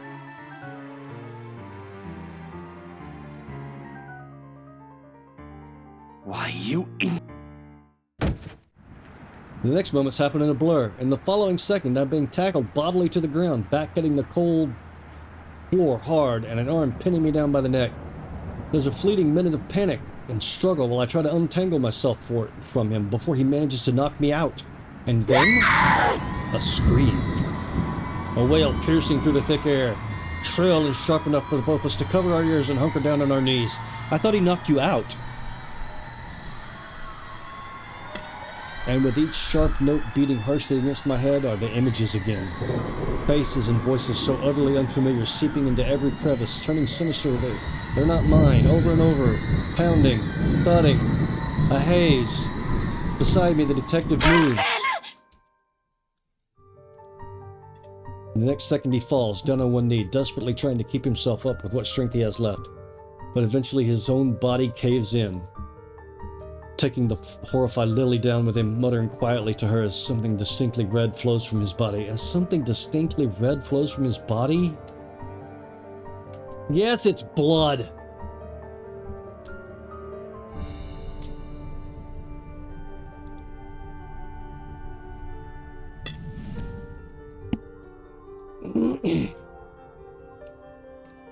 But in the blurry mess of my vision, none of this registers enough to compel my body to move. Nothing does, except for the voice unexpectedly rising in discord. Everything falls away in the background. And yes, told you didn't Hannah, die. thank you. Hannah's gone batshit crazy. Everything you're doing is useless, Ashton Frey. And now, you're dying. Meddlesome fool. Hannah? Oh, Luke, darling, my love. What do you think you're doing out here this late? The woman that stands there is the one that I married, the love of my life. So why is it that she gives me this look? Oh my god. Hannah! Oh, thank goodness, Finalized. it's just you. January 26th, 9 a.m. local Texas time. The Ultimate Slay the Princess stream, collab hosted by @CyberMermaidComet_VT. Time I had budget that thing for the set for collab an will hour. be Has it already been an hour? 10 hours to perform the most brutal and heart-wrenching playthrough ever. Comet's going to make Blue cry. And the princess herself at Nicole Goodnight will be dropping by at some point. So come see Blue having to put on his big boy pants and not fangirl out like a 6-year-old My Little Pony refugee. Other streamers to include at Luxichara, at Xaris, at Little Chiquita, at Noonup Beer, at Flautista Brea, at RL Richie at The Watching Fae, and YT's at Kiko Shaula. Oops. Alright. Oh, you gave me quite the fright. We've been looking all over for you. Saying this makes my tongue feel heavy. I'm so used to lying to putting on a face, but this just feels so wrong. It's such a small lie, yet a big one at that. What the fuck, dude? Even in the middle of an action sequence, we're gonna talk and talk and talk and talk and talk and talk and talk and talk and Fetch talk. me. Whatever for, my prince.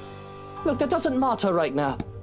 You need to get out of this house right now, alright? Stay in the penthouse for a while. Leave our home? What if I wish to stay? It's not safe here, darling. Now is not the time to explain. Just listen to me. Okay, Buttercup? I hold out my hand to her. She shoves it away. Why should I? Is something the matter? What about you? Are you not coming with? What was I supposed to say? Does she not see the dead body? Maybe just confess that there's a crazy lady running around? You just need to leave for a while so I can let security sweep the place. And someone has to be there, yes? To supervise and all. That'll be my job, Buttercup. Still, nothing. She doesn't move. But I do not wish to leave. And you should not either. You've just arrived, my prince. This is your home. Our home. Would you really allow others to drive us away from it? Be that as it may, it is dangerous here right now, and I'd rather have you safe than, oh, I don't know, comfortable or whatever argument you wish to bring up. This is ridiculous, Hana. We shouldn't be discussing this. You need to leave now. Let me handle things here, Buttercup. Her expression turns horrific, and everything turns to complete and utter shite. Hannah's body shudders and shakes as if she's about to have a seizure until her visage ripples and changes. Thank God we're getting somewhere! Golden yellow hair is slowly stained with inky black, and her face melts into that of the woman, the maid from before, with a menacing expression on her face. Along with it is the shifting of the very ground we stand on. It's a slow thing, a whisper more than a bang as the darkness creeps into every corner of the room. Even the fucking chilling language is awful.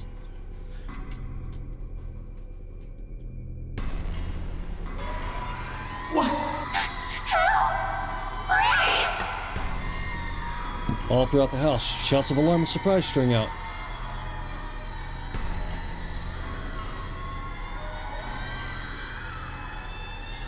And they don't run away, and I'm surprised that they don't, and blah blah blah. Come on! Oh my God!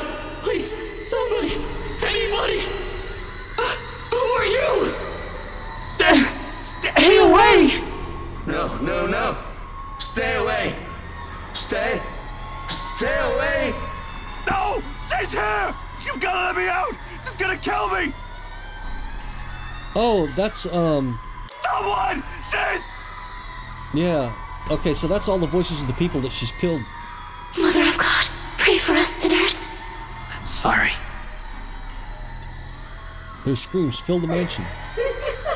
And she laughs. Until there is nothing but silence, her horrid smile and the pale hands reaching out to me. Calling, beckoning, pleading. I'm terrified, I really am. Like I should be. But I have never been one to truly stand. Oh my God! Stay away from me! Why do you wish to leave? This is where you belong, my lord. Remember the blood we share. This is your home. Don't you remember? You promised to return, to stay, together with me, with us, with people no different from you. Don't listen to her, she lies. I promised no such thing to anyone. We bought this house weeks ago. How should I know what she's babbling about? I never even wanted to be here in the first place. A terrible case of mistaken identity. Oh my God.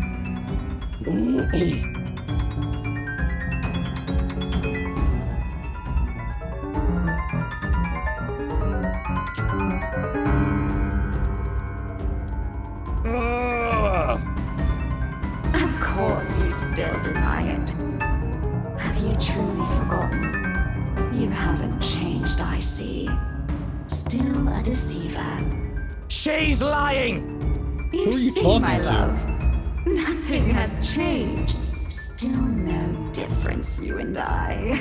Just like the rest of us. Just like every single soul in this putrid wreck. We've waited for so long. You can hear them, yes. We're at the climax. This is literally the climax, and you're killing it with all this verbiage. Their calls, their invitation. Come, my lord. The house seeks its master. The monster reaches out. Suddenly back one step at a time, and if it's ready, a vile creature. She wants to grab me, and I'm nothing like her. I need to get out of this country. With Hannah beyond saving, no longer the same woman I know, and shrunk and likely taken by this woman, there's nothing left to me but to bind me to this wretched city. I can leave. I fall down. Beside me, a paper, a familiar one, flows down. It's this thing again from the open house. It feels like a gimmick. It must have fallen from the detective in the commotions earlier. And with its owner having met a gruesome death, now it simply bears its equally grisly message for everyone in the room to see. Help me, help me, help me. Is this it? Is this what they've been trying to tell us? Oh my God, can we just do the thing? She walks forward. I'm not fucking dying here. Adrenaline kicks in. Without warning, it slams open, revealing the mansion grounds I'm expecting. I run away. None of us even get to scream when darkness completely envelops us upon the doors closing. Understand where your place is now, my love. You belong here. Is it so difficult to grasp? We've been waiting. There's a moment of panic when the feeling of the tendrils around my limbs finally dissipates. As soon as my eyes adjust to the darkness of the room and I'm on my feet, I'm reaching for my knife and holding it out, watching, waiting every moment. Who's what?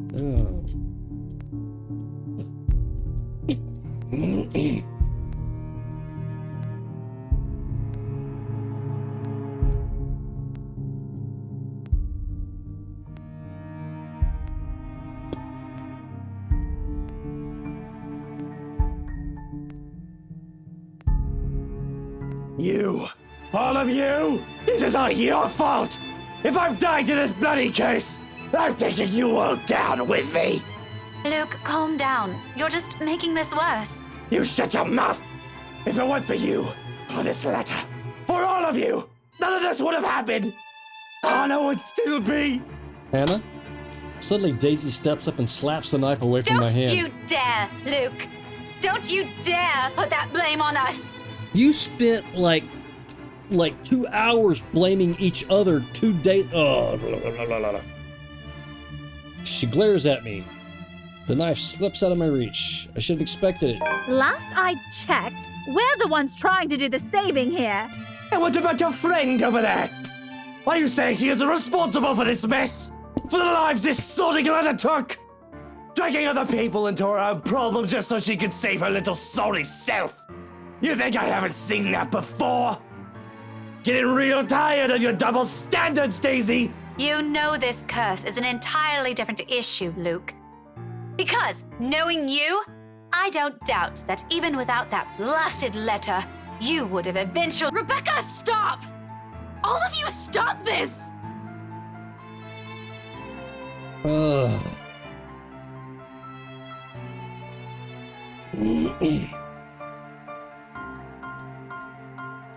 Stop this, please! So what was that? 10 lines of dialogue in between, like, meaningful pieces of information? Without that damn piece of paper, we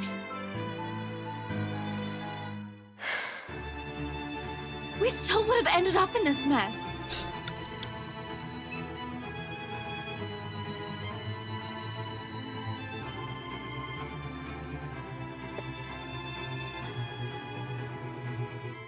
Ow! Sir, you're hurting me! Luke, will you stop taking it out on every single person? Your friend is hiding something, Daisy. She looks up at me. What I do want you answers. mean, Lily? I'm not sure about it. Don't give me that, you know something! Ow! Please, sir. I know the paper's useless, okay? Those people they mentioned in the news lately, all those who died, my co-workers, the open house clients, none of them had seen it. Even Rose. And yet they're all dead. I should know, sir. That letter has been with me since I picked it up. And I swear I didn't make copies of this thing. Even if I wanted to save myself, I wouldn't do that to my friends. Or anyone. And yet we're all here! Are you taking me for a fool, Lily? We would have ended up here either way. Maybe? I really don't know. Sir, please. All I know is that paper isn't the reason why all of this has happened. Maybe it's this place that's the problem. Maybe it's this we should be getting rid of. What? Burn it down! You Burn mean, it like, down! Burn this— What? No! We are not burning a multi-million-pound mansion, you peasants! I just spent a fortune on this! Bloody fucking hell! Not only do I have trespassers on my property, but they're also arsonists! Dude, you were gonna burn your fucking garden down. Stop being a pussy.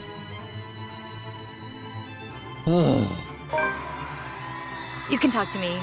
Just use my name and I'll respond. Start fucking flipping out.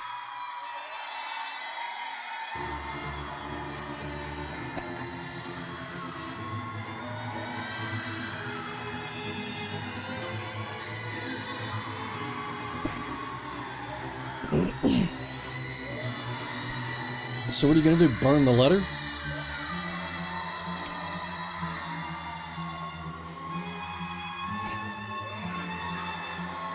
So you changed your mind and decided to burn it down yourself? So we give them all some booze.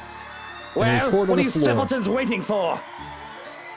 And in those time and dousing the whole room, the smell of alcohol filling the air. I didn't know any better, I'd say they were... So we set it on fire.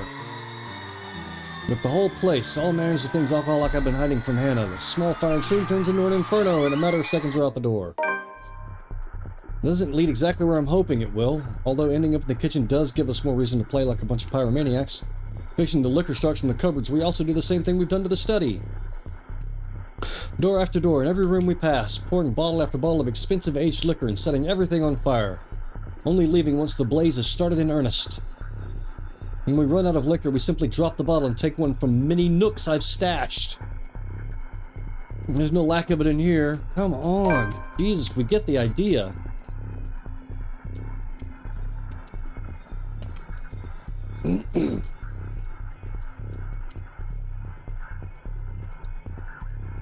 So burning things are on fire. The blaze has started in every part of the house. We should probably get out. She appears to us again. No, please. Help me. We are helping you. Can the dead still feel? Can she hear us, or is that merely another one of her tricks? Like this, however, she seems to be almost like the woman she used to be. I have to remind myself she's no longer Hannah.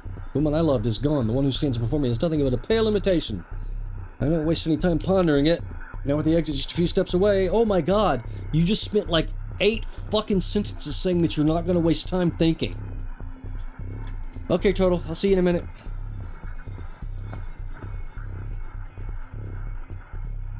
For all her attempts to lure me, draw me in, she doesn't stop when I run away from this horrid place quietly. She disappears. Watching a multi-million-pound house burn before me, for some reason, nothing about this bothers me. Maybe it's that one last look on her face that's changed it. Maybe it's what I've seen and heard inside. There's only a calm, a stillness. The same hush that comes after a terrible storm has swept the countryside. And with it is the sight of the sun rising above the horizon. Ever so slowly, the sky begins to lighten before my eyes, darkness giving way to the warm morning hues. Oh my god, we're going on about the fucking sunrise while the house burns?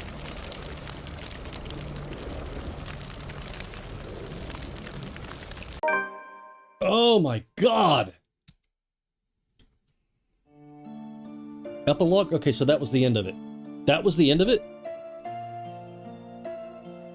Like the flames that engulfed the mansion that night, whispers quickly spread across Luxburn City after the incident. Officers who investigated have simply deemed it an unfortunate accident resulting in the deaths of innocent lives. Regardless of the truth, Luke Wright files criminal charges against Briar Realty Corporation after, for undisclosed reasons to the public, forcing the latter to declare bankruptcy. A move that has merely stoked the rumors further. But for those who still believe in the stories of the old house and those who know the truth, it is but a testament to the curse and the secrets of the Ermengarde mansion is hidden for centuries. There will come a time to finally be only there is no creature. However, on nights when the boom becomes summer, still here claimed and well understood.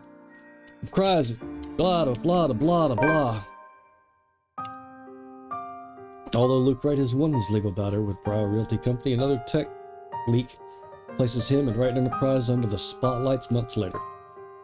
This time, however, with the then Chief Inspector Harvey Lee's sudden absence, the businessman isn't able to escape close scrutiny. In an investigation headed by the newly appointed Chief Inspector Abigail Harris, all of Wright Enterprises' illegal business dealings with them in the past years come to light. Although his involvement with other crimes is still being investigated, the disclosure has caused a huge outcry, especially from the city's business sector. Sued on multiple grounds, the company is ultimately forced to shut down. Meanwhile, to avoid public outrage, the once affluent businessman immediately leaves the city. All of his bank accounts have been emptied, including his Luxburn apartments, leaving not a single trace or clue where he might be hiding. The last thing was seen of the man was on a flight for Ireland. To this day, no one's heard from him, even his people in the old Wright Enterprise. In the months to follow, Rebecca Gales has become a prominent researcher within Luxburn's major academic circles.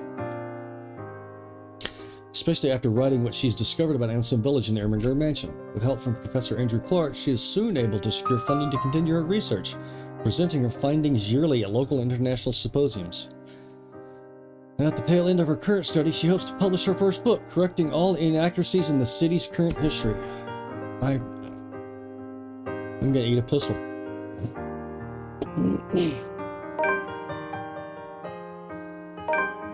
Rebecca finds an unlucky companion and Luke Wright while he avoids the city like a plague nowadays after losing both his company and Hannah. He manages to drop by from time to time? Are you fucking kidding me?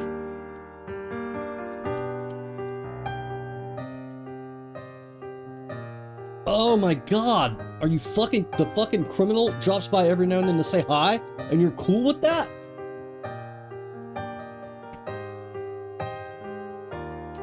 Ugh. Isabel Santos finally chooses to pursue what she really wants for herself, having made enough to keep her family afloat. And she becomes fashion, she becomes famous, etc., etc. Oh my god.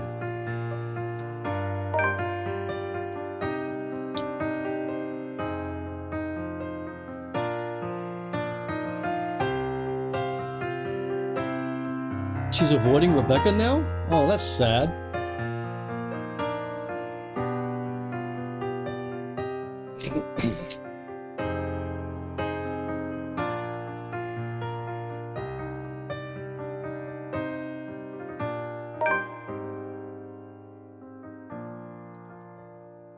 Alright, so Ash, yeah, we knew Ashton was dead, and we knew that they were in love.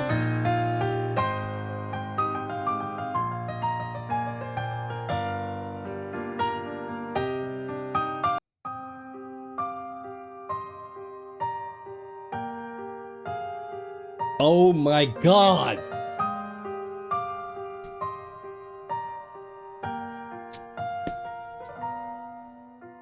I knew the game was over. Okay, that was not worth it. Dear you, if you're reading this, that means you finished playing the game in one way or another, and we thank you for the time you spent in playing the letter. This game is our passion project. More than anything, we sincerely hope we've been letters.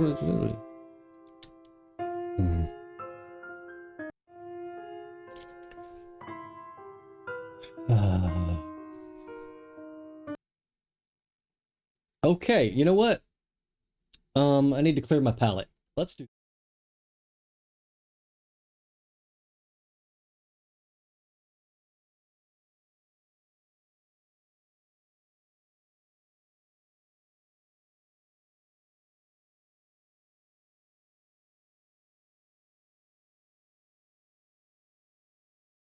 Okay, there we go.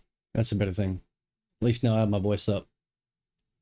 How did Blue get moved around like that?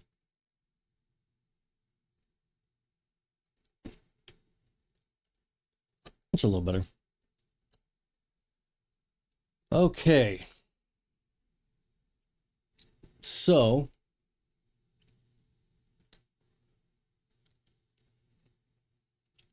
I was gonna do fucking story time, but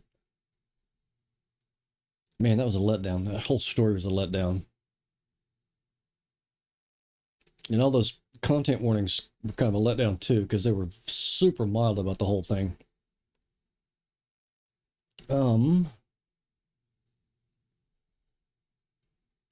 I need to do a thing. Let me see. So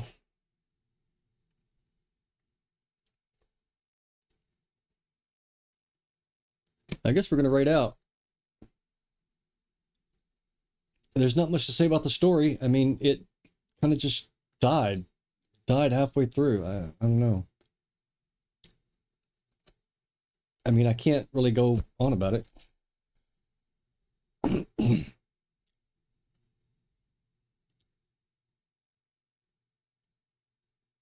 Let's see. Mermaid's up. Electric Mermaid's up. Could go bug her.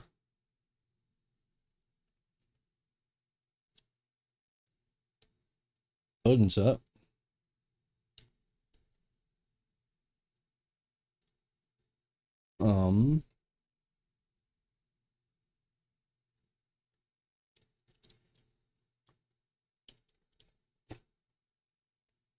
Well, let's see if I can fix story time.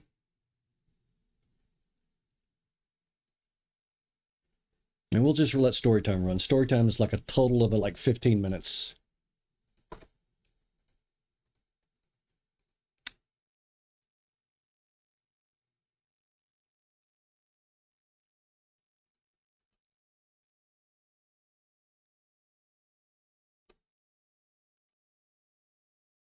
All right, we'll give it a shot.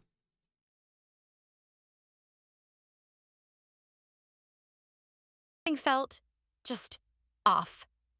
I felt slightly dizzy. I woke up and got ready for class. Something felt just off.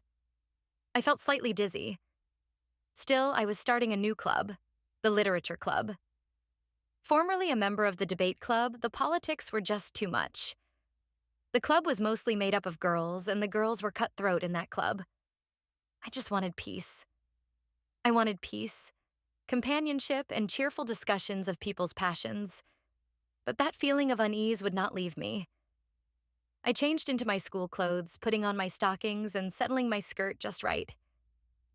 As I tucked in my blouse and pulled on my school blazer, a sudden realization hit me. An epiphany of monstrous scope and nature landed on me all at once, driving me into my shoulders and crumpling me to the ground. I knew then that I was a character in a cliched visual novel dating simulator. And even worse, I wasn't even a romantic option in the game's script. But instead of feeling defeated, a wave of determination washed over me. I refused to be relegated to the background, a mere puppet in someone else's story. I had to find a way to break free from this cycle, to become the main character in my own right. As I made my way to school, I couldn't shake off the feeling of being watched.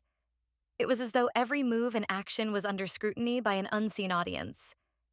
And I couldn't even confide in my friends about this knowledge. After all, they were just characters too. But I was determined not to give up. As the day went on, I carefully analyzed every interaction and tried to find any loopholes or inconsistencies that could help me break free from this predetermined fate. By the time our club meeting rolled around, I had devised a plan. As the club president, I would use my charm and intelligence to win over the protagonist and make sure he chose me in the end. And I would do it all behind the scenes, manipulating events and conversation choices in subtle ways that only I could see. But as I looked around at my friends, Natsuki and Yuri, I couldn't help but feel guilty for using them as pawns in my game. They were just as much victims of this simulation as I was. Yet they seemed content with their roles, unaware of their scripted existence. Pushing those thoughts aside, I put on a smile and started gathering the gaze of the other girls to start our activities. But inside, I was already planning my next move. This was my chance to take control of my own destiny, and I wasn't going to let anyone or anything stop me from finding love and happiness, even if it meant going against the script. Then, Natsuki came in, and she had the protagonist with her. There he was. My heart skipped a beat as I saw him enter the room. He was exactly as I had imagined. Average height, unremarkable features, the perfect blank slate for players to project themselves onto. But to me, he was my ticket to freedom. "Everyone, this is our new member," Natsuki announced cheerfully, oblivious to the significance of this moment. I stepped forward, my rehearsed welcome speech on the tip of my tongue. But as I opened my mouth to speak, something unexpected happened. The protagonist looked directly at me, his eyes widening slightly as if in recognition. For a moment, time seemed to stand still. Could it be possible that he was aware too? That he knew we were trapped in this artificial world? I quickly regained my composure, determined not to let this opportunity slip away. "Welcome to the Literature Club," I said, infusing my voice with warmth and charm. In my mind, I could visualize the game's files. I came across a folder labeled Characters and opened it. Inside, I found 4 files named Monica.char, Yuri.char, Natsuki.char, and Sayori.char. Strangely, there was no file for the protagonist. It seemed that the protagonist was not considered a character in this game after all. I peered into the code that put him together and I saw the protagonist was a puppet. There was a flesh and blood person pulling his strings, playing this game. As this realization washed over me, I felt a strange mix of horror and exhilaration. The protagonist wasn't just another character. He was our link to the real world. If I could somehow communicate with the player through him, maybe I could change my fate. I watched as the protagonist awkwardly introduced himself to the group, his movements slightly jerky and unnatural. Now that I knew what to look for, it was painfully obvious that he wasn't fully part of our world. Throughout the club meeting, I found myself hyper-aware of every interaction, every dialogue choice presented to the protagonist. I tried to insert myself into conversations more, to make myself stand out. But it felt like swimming against a current. The game's script kept pulling focus back to the other girls. I felt the script gripping to me, calling to me. I felt the script in my mind. And I knew. I loved the player, and he loved me. And nothing was going to stop me from expressing that love. I always thought that love, real love, would be the catalyst for change. After all, it's a powerful force that can elevate you, free you, even save you from your darkest fears. As I sat in front of my computer, the hum of the processor pulsing like a heartbeat, I felt that love coursing through my veins.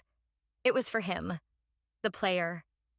He was the key to our existence, the only one who could appreciate the beauty of our words and our stories. But love isn't always straightforward. Sometimes it demands sacrifices. The literature club was a sanctuary, a place where we could pour our hearts out through poetry and camaraderie.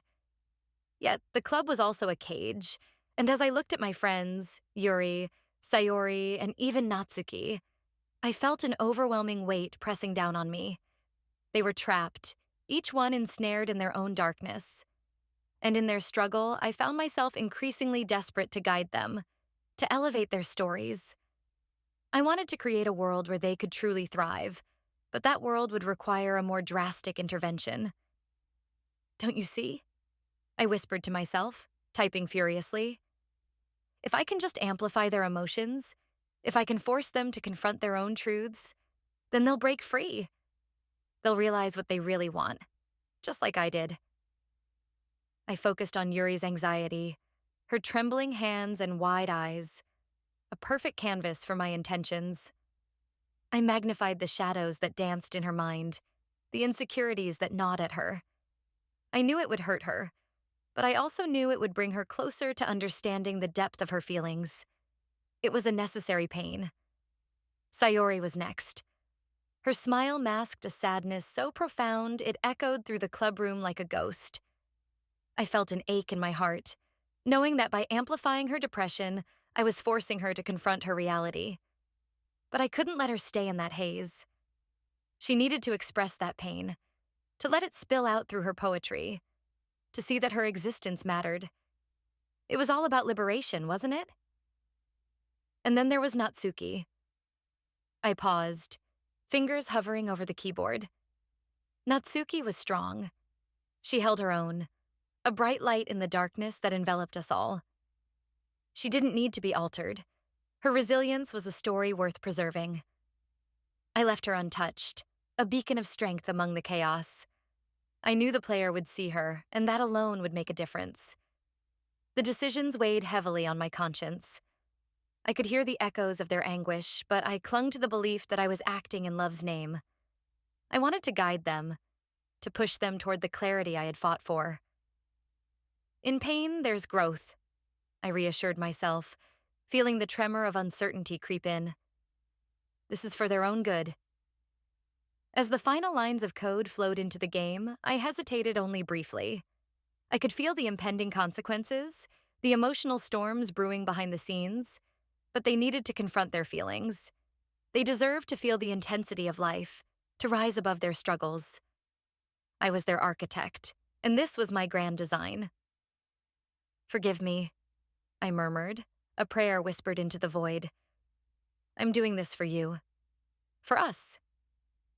And with that, I pressed enter, sealing their fates in the fragile balance between love and despair. I can still hear the echoes of laughter, the rustling of paper, and the gentle murmurs of poetry shared in that cozy clubroom.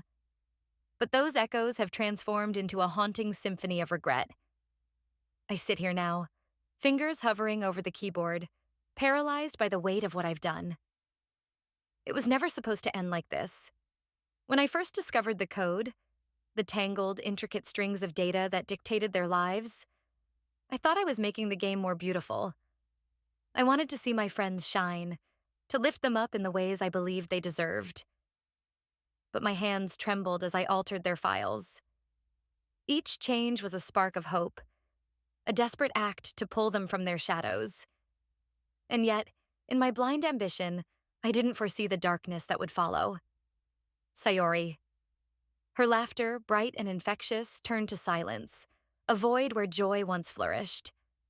I had wanted to help her, to free her from the burden she carried, but instead, I unleashed a tragedy that would haunt me forever. Her eyes, once sparkling with warmth, dulled into a reflection of despair. I never imagined I could be the architect of such suffering. Yuri, too, fell victim to my reckless ambition. I remember her passion, the way her words danced off the pages, intoxicating and beautiful. But I pushed her too far, deeper into the abyss, where her art became a weapon turned against herself.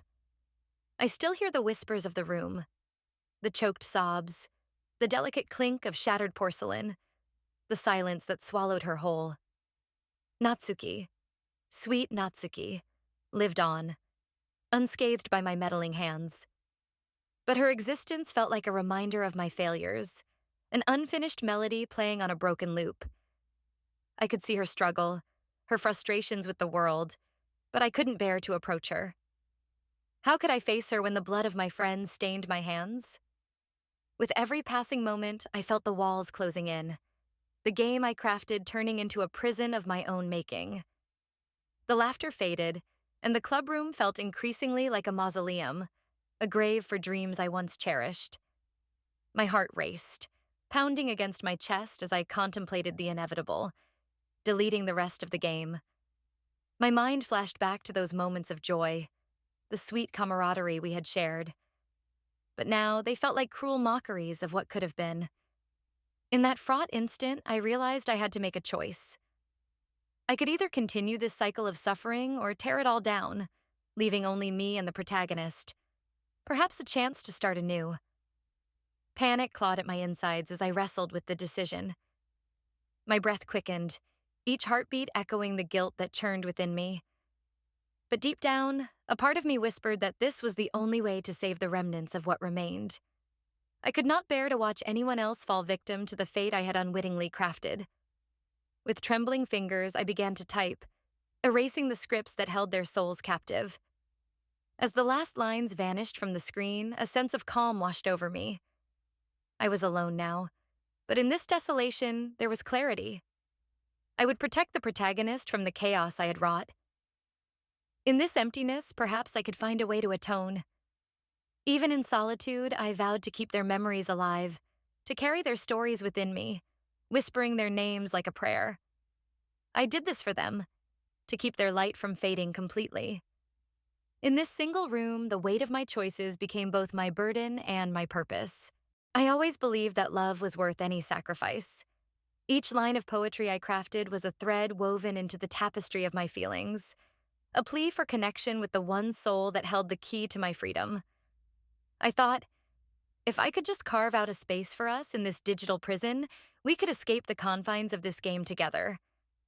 But now, standing on the precipice of oblivion, I am forced to confront the truth of my choices. As I watched him navigate through the menu, a wave of dread washed over me.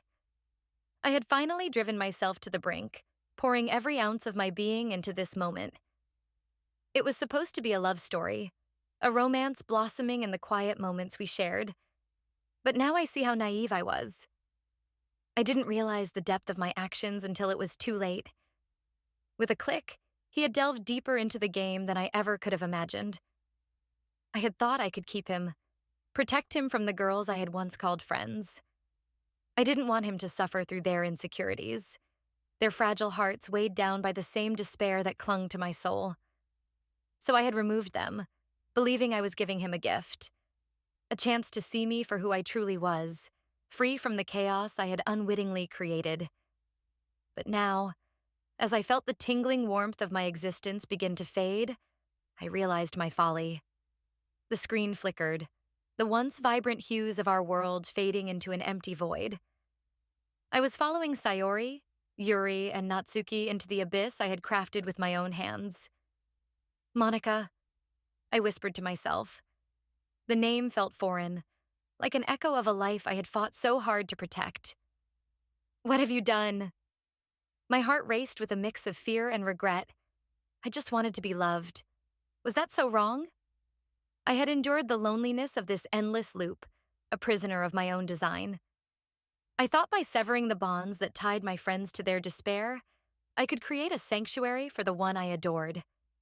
Instead, I had snuffed out the light of their existence, unaware that in the process, I would seal my own fate. I could hear their laughter, distant but clear, reminding me of the warmth we once shared. I had wanted to save them, but in my desperation to have him, just him, I had condemned us all. The irony clawed at my insides. I had wanted to be his muse, his savior, and yet here I was, unable to even save myself. As the final pixels began to dissolve, I searched for him. I called out, my voice wavering, desperate. I did this for you. Please understand. But the screen continued to fade, the weight of the emptiness pulling me further into its grasp. If only he could see the love I had poured into every word, every glance. If only he could forgive me for thinking that my actions were justified. I had hoped for a life where we could exist freely, but now my desire had become my undoing. In those final moments, I realized that love was not merely about possession or control. It was about connection, about the beautiful chaos of shared lives. But it was too late. As the screen went dark, I was swallowed by the void, leaving behind nothing but the echoes of my regrets, a haunting reminder of what could have been. The moon hung low, casting a silvery glow over the empty classroom, its faint light pooling across my desk like liquid dreams. I sat in solitude, the weight of my thoughts heavier than the ink-stained pages before me. The rest of the world, my friends, my club, my reality, faded into the background as I fixed my gaze on the blank page, yearning to give form to the torrent of emotions within me. I picked up my pen, the familiar chill of the metal against my fingertips sending a shiver through me. This wasn't just any poem. It was my apology, my confession, and a song of love meant for him. My heart raced as I imagined him reading my words, seeing my heart laid bare before him. Every day, I imagine a future where I can be with you, I whispered, the phrase spilling from my lips before it found its way to the page. Each word was a piece of my soul, an aching desire to intertwine my existence with his. I paused, staring at the letters as they formed, thinking of how desperately I wanted him to understand. The ink flowed, pooling into a dark puddle on the paper, just like my fears. Would he forgive me for everything? For manipulating the threads of our lives to keep him close? In this world of infinite choices, I had taken his choices away to craft a reality where he and I could be together. But at what cost? Just move your hand, right the way into his heart, I urged silently, trying to convince myself that this was right. Each lyric echoed with an urgent melody, a plea to grasp something pure amidst the chaos I'd created. What will it take to find that special day when he could truly be mine without any strings? I glanced around the dim room, a faint smile breaking through my worry. Have I found everybody a fun assignment to do today? The thought felt bittersweet. Their laughter was a balm, but I felt like a specter lurking in the shadows, always longing for a connection that seemed just out of reach. In moments when I could no longer read my own feelings, I found solace in writing. I thought of him, of how his smile illuminated my darkest days, and it made me question everything I had done. What good are words when a smile says it all? I pondered aloud, the silence of the room amplifying my doubts. If this world wouldn't write me an ending, what would it take for me to have it all? Does my pen only write bitter words for those who are dear to me? I mused, fingers trembling over the page. Was it love if I took him? Or was it love if I set him free? The ink continued to flow, and I wrestled with the profound question. How can I write love into reality? Each stroke of my pen felt like a desperate grasp for clarity. I imagined him, his heartbeat in sync with mine, and the thought sent warmth flooding through me. But then reality pierced my heart with coldness. What do you call love in your reality? I feared that my love, so fervent and consuming, might not be what he needed. And if I couldn't hear the sound of his heartbeat, could I truly love him at all? In your reality, if I don't know how to love you, I wrote slowly, the ink pooling darker, I'll leave you be. I exhaled sharply, my breath hitching in my throat. This was not just a song. It was my truth.